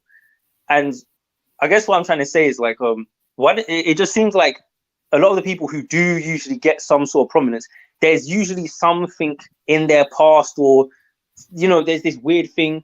I do think Andrew Tate's thing was kind of like his whole webcam business, and it's not like he did anything illegal, but it's just like one of those things where people are going to be like, you know what I mean? Like, it's not like he got some... not PG. It's not very PG to like it's because you're around. associated with like you're associated with misogyny and this, that, and then that's what you'll know. Like me personally, I don't care, but I know how the world is going to look at that. And what I'm trying to say is, like, I've noticed, like, there's always something, man. And it's just kind of like, that's what's annoying me. And I was bringing up Kanye just to say, like, how even with him, people might be like, oh, he had this thing, or he was with this woman, or, you know, like, there's always something people can point at. And I know no one's perfect, but some of these things are easily avoidable. If they, for the things people are preaching, if they really were all the way around like that, you know, I don't know. I guess with Tate, I'm just glad that it kind of propelled the message, but I don't feel like it's any great loss. And I actually like him. I liked him well before he blew up, but I don't feel like it's any great loss if he's not at the forefront. I feel like he kind of served his purpose in the sense of that. If that makes sense. Facts. True. Yeah. Any input, Anti-Socialite? No, I just wholeheartedly agree. You know, I didn't even really know who Andrew Tate was until I started hearing his name everywhere. And yeah, it was a bit weird how he just seemed to blow up overnight kind of thing. But I suppose a number of people knew who he was, but he just wasn't mainstream. But definitely he's taken the red pill concepts mainstream in a way that not really no one else has. Because I know Rollo Tomasi was in a red pill documentary. Yes. Yeah. So the red pill has gone mainstream before, but it's a different era now because of the internet. So, and so many people reacting to it has just Yeah, I would say because of TikTok, nobody it can't compare. Like if social media didn't exist, then maybe Road to Mastery like was at that level in a sense back for his time. But even then, like it's like if I went and asked people who's Road to Mastery, they're not gonna know. But Andrew Tate, literally, like there's people I know, right? Like I mean, people that I know these people don't know nothing about this kind of stuff. The average person at this point now, if I say Andrew Tate, there's a good chance they're gonna know exactly what I'm talking about. That's actually insane. Particularly for me, that's true. When I think about the fact that I actually was watching him before that happened, so it's kind of weird to think. And you know what's crazy is one of my friends, I even messaged me like months ago, it was this year, and I sent him a link to one of his videos, and he said to me, "Oh, his SEO is terrible." I know. and then literally a couple months later, he went. I forgot he even sent that, but he replied to the message to me like around the time when Tate first blew up, and he was like, "Oh, this aged horribly," and I was like, "Wow, like you actually said that? That's crazy. Like you was really wrong." But it's just it's funny though because it's just I don't know. It's just kind of funny to think about how that happens. Even like with KS, like when Kevin Samuels, that for me was even more of a shock at the time when it happened because of the fact of how integrated he was into the Manosphere. Like Andrew Tate's not. Andrew Tate is a guy where he knows of the Manosphere, but that's not a guy you found on panels. He always felt he was always like, oh, I don't know about this, but I'm selling something else. Even though he says certain thing, well, 8% of what he says is the Manosphere, but he never really associated himself. Well, with no, like okay, so the Manosphere is like what it is. It's a sphere, it's a space, but and the people in the Manosphere usually are touting red pill talking points. But the red pill as a philosophy ideology is its own thing that, to be truthfully honest, precedes the Manosphere. The Manosphere is more just like something. Of course. So you can have red pill talking points and not associate the Manosphere. I think that's perfectly fine because they're two different things. But no. My issue I agree. No, one sec. I agree with that to an extent, but it's just when you establish yourself. But that's what he did. He, along with the others, like he would collab with Myron and all these guys who established themselves in the Manosphere. That's when it's almost like a geographical location. Once you put yourself in there, you're labeled that. But he definitely did these things before he entered the YouTube space and the social media space. He was on Instagram and Twitter and TikTok. You start to market yourself in this space, you become that. In my opinion, that's what he did. But he's not. I would say, I agree with that. He has his own agenda. Red pill, talking points. There's definitely an issue, and I definitely have issue with like people like I don't know how many people do this, but there's always been people over the years that's always come into the Manosphere and then eaten off of it and then ducked out and then been on some. Oh yeah, I don't associate with them. The roommates. That's what we mentioned. We mentioned them before. Yeah. Like I can't stand like that stuff does annoy me a lot, especially because it's just kind of like, I mean, it's obvious why it would annoy me because it's like, well, why are you like you come in there and then you build yourself up off of that, and their whole thing would be like, oh, most of my audience isn't even from the Manosphere. It's like, yeah, because you've blown up, but initially, like, and this is the thing, people act like we don't know how YouTube works. Like when you're getting that initial boost that's going to help push you in the algorithm, where's that those views coming from? It's coming from Manosphere viewers. Right? It's coming from the people who in the Manosphere were putting you on and sending you their viewership. If you started from scratch and didn't associate the Manosphere, it'd be a lot harder for you to just take off by yourself. You know what I'm saying? It's like purely with no panels, nothing. Especially, I'll say the number one thing as well is when people get their first like 1K and they get monetized and they start getting super chats.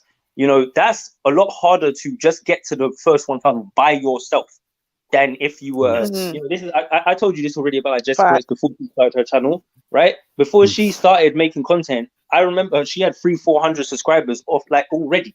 Now I'm not being funny, and look, that's because she was on panels in the chat room, right? Yeah. So if she hadn't done none of that and she just came out one day, she still would have grown, I think, eventually. But do you get what I'm saying? Like it's a difference between. And I'm not mad at anyone. That's just networking. It's actually smart to do that. But what I'm saying is don't do that and then turn around and act like those people didn't help push you. You get what I'm saying? Like that's the thing that used to always annoy me for the longest time. Because a lot of people... that was what the men were doing. Yeah, that's what the men were doing. They were just trying to establish that they felt they taught something different to everyone else. And it's just the ego behind it. Yeah, but then with the women on here, they can't do that. They can't say, oh, we're not associated with that. They could basically admit that this is where they eat their, get their pockets from. So yeah, I completely understand that. But with Andrew Tate, what position would you put him in then? If you say I don't think he's ever denied anything. He just has his own point of view on things. He's never said I'm not part of the Manosphere. Yeah, I just say it's red pill. That's what I don't even claim. I wouldn't claim I'm Manosphere like that anymore. Not because of any shame or because I don't like, because I'm literally not part of it like that. I don't really like, outside of coming on here and like maybe occasionally I might go on like another, like some other panels. Like, I mean, very, very rarely now. I don't go on any channels, so I'm not really in this. I don't even really know what's going on most of the time anymore. Like I used to know all the drama that was. I even used to know what drama was going on with the girls. Like I don't even. I used to even know like when they were beefing each other. Like even still now, like sometimes because of the algorithm on this channel, sometimes I'll still see a community post where someone's exposing somebody, and I'm just like, they're like, I got the receipts, bitch. And I'm like, wow, this drama is still going, bro. Like, you know what I mean? But I mean, like, I don't know. I've got past the point of caring about that. I think I guess I'm just going to say it's still young, but I hope in time the Manosphere can evolve into, it doesn't have to be Manosphere, but the red pill philosophy, I hope it starts to take root in other things the same way how this left-wing ideology has. Like, I hope that I start seeing, some actual media like reflecting this stuff, because that's exactly where some are taking it. The political sphere is definitely untapped potential for them, but that means they have to do a lot more studying rather than just speaking about the same things. Yeah, you need better propaganda. That's where we're leading to. Right? Yeah, because at the end of the day, the left has got very, very good propaganda, and because they control pretty much all the propaganda. But thanks to social media, you can counter it. So, and with social media, you can also build up, money. You can get more resources. You can build connections. You can get associated with people. There's a lot of people who have money and power who don't like this nonsense. So it's not like as if you can't do those things. The problem I think for a lot of people is they don't know if they're going to be secure if they do that. Like, one of the reasons why more women are coming out is because they've seen, other women make a bag of this. So it's like, okay, so, you know what I mean? Like, you've got people like, antisocial, social. Like, there's other people as well. I don't remember that. I can't remember her name right now, but she is still quite popular. She's got like over 100K subs. I can't remember her name. She calls her subs like crowns or something, or Danica. Yeah. Like, for example, I never really watched her, but I can't deny she's been around for a bit. Like, I can't act like she just popped up all of a sudden, and you know what I mean? Like, as far as I can tell, she was one of the original female creators that I knew was doing this stuff. And there's people like the light-skinned chick, what's her name? Melanie, who just breezed past her. I'm just like, wow, like, you know what I mean? Like, I know why she breezed past her, but it's because she does reaction content, and anyone who does reaction content stuff fucking tends to blow up, But it's just crazy. It's just how you hit the algorithm. Same thing with Pearly things. That's what she's now at 500K, and there are people who are just doing the exact same thing she's doing, but it's just that she has more push, like with the algorithm. I would say 500K, man. Like, it was only a couple of years ago I saw her on Donovan Sharp's channel, and I was like, "Who's this?" Because she said she was living like in London or something, but she was American. I was like, okay. And I looked at her channel, she barely had any views. And I just thought, whatever. Like, in fact, I remember being kind of surprised because I thought you'd have more views just for being a woman. So I was kind of like, okay. But I don't know. It's kind of wild. Like, it's just, but she seems like, I don't really watch her content, but it seems like from what I've seen, she's got like a podcast, I think.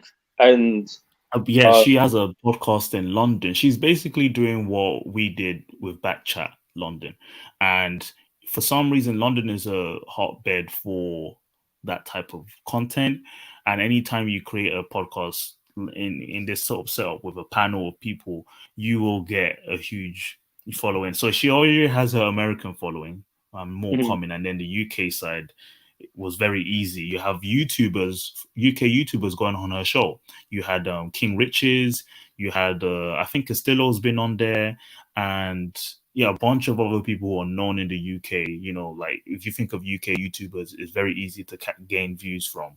So yeah, that's what I've noticed, and she Is there gained anyone in popularity the through that. UK, because she's American, is there anyone in the UK that's got a podcast like that or who's doing something like that, and it's not like it's just it's a UK thing? Because I don't think I've seen.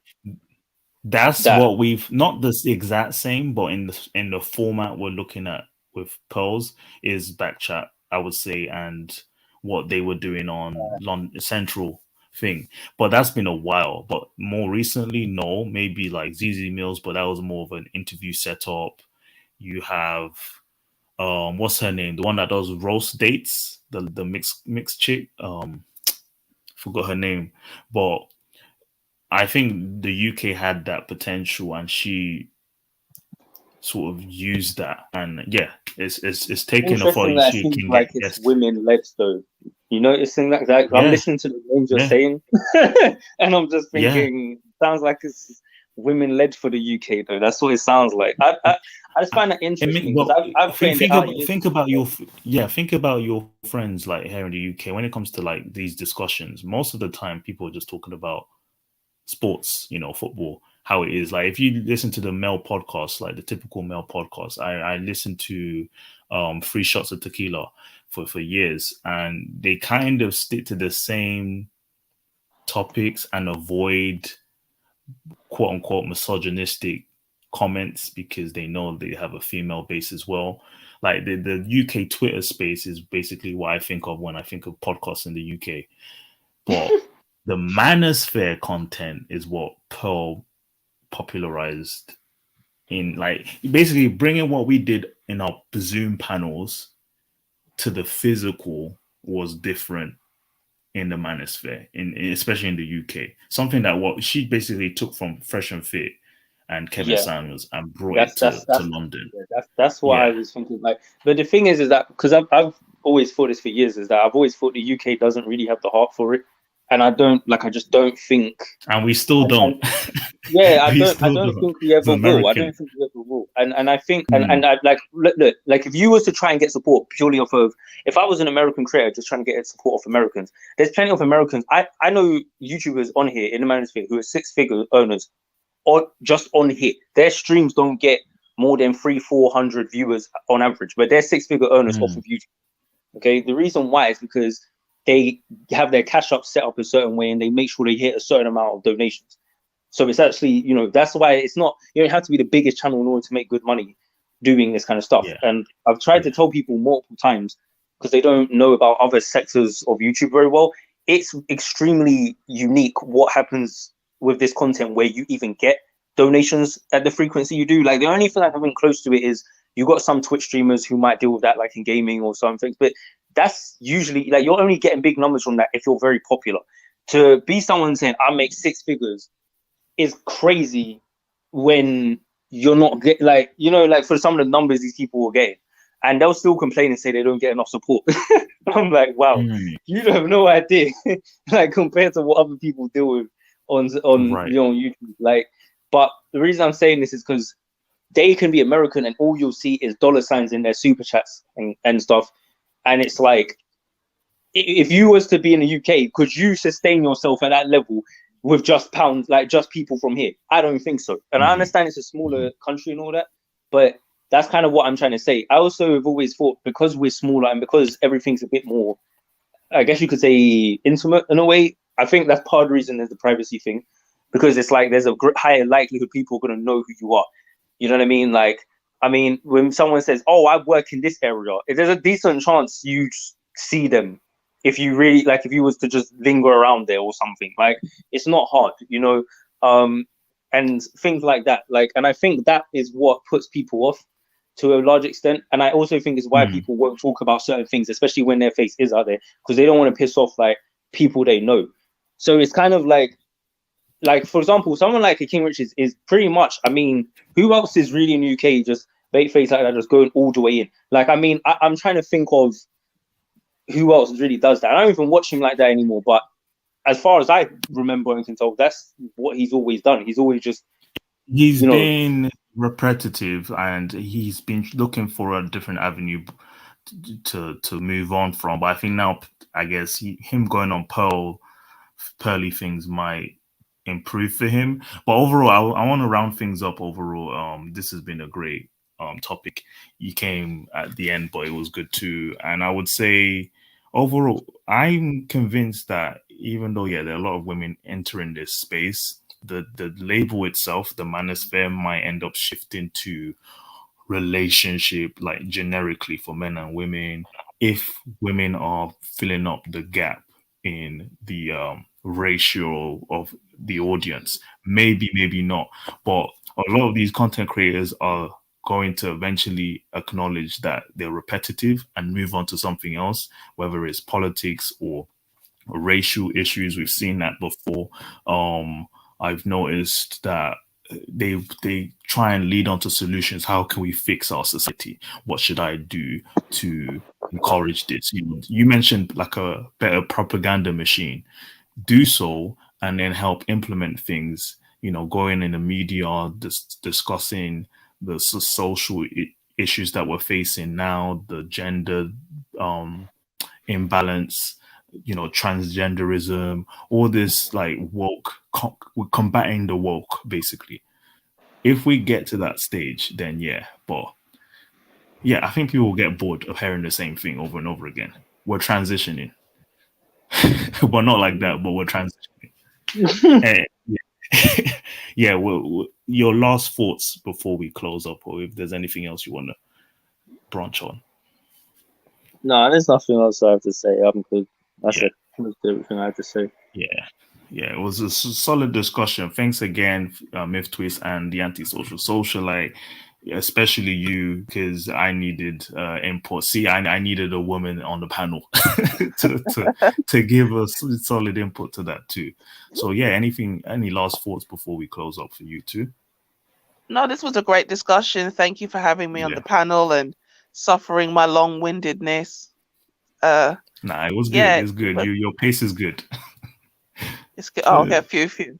So it was really good. You moderated it really well, and we covered a lot of ground. So I'm really glad that you touched on this topic, because it did need a bit of balancing out. It did need addressing. Indeed. I'm hoping to come on here again. If anyone can show up again on Friday evening. I'm planning on discussing the topic on, what was it again? Do black incels exist? I don't know what you guys think of that.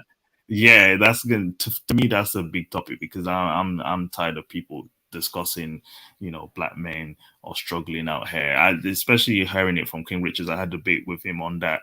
I'm going to discuss that. Do black incels exist? I don't think so. But what do you guys think? When do you get him on here? I debated him on his show. He was discussing to me, he was mentioning how the average white man has a better chance than the average black man. Black men struggle in relationships. I was just like, what's this guy talking about? I was like, I started challenging that, then it got heated, and he cut off the phone because he says, I'm just talking from my experience. I probably have a better chance. Maybe looks, I'm wise. I'm just like, I was just leaving. I was like, oh, this guy, I don't know why he's defensive over this, but I generally believe that black men don't suffer with the same issues that other men face when it comes to relationships, because we can tolerate certain things, and like they say that black men are more likely to downgrade when it comes to women. Well, white men, they'll either like have the best they can get or become incels. So overall, I generally think black men have more of a tolerance level when it comes to what they can settle for. Yeah. Anything you want to add to that? Well, I'm going to introduce that on Friday. It's going to be good. It'll be good on Friday. Yeah. Can't wait. Yeah. That's extreme. Yeah, I'll try to come. Yeah. I'm glad to hear that. Okay, thanks for tuning in. Hope you enjoyed that. This thumbnail was good. I'm going to make thumbnails like this more often. Very eye-catching. But yeah, thanks for tuning in once more. Any listeners as well, I'll definitely make some short clips out of this stream. Have a good night. Peace. Peace. Peace.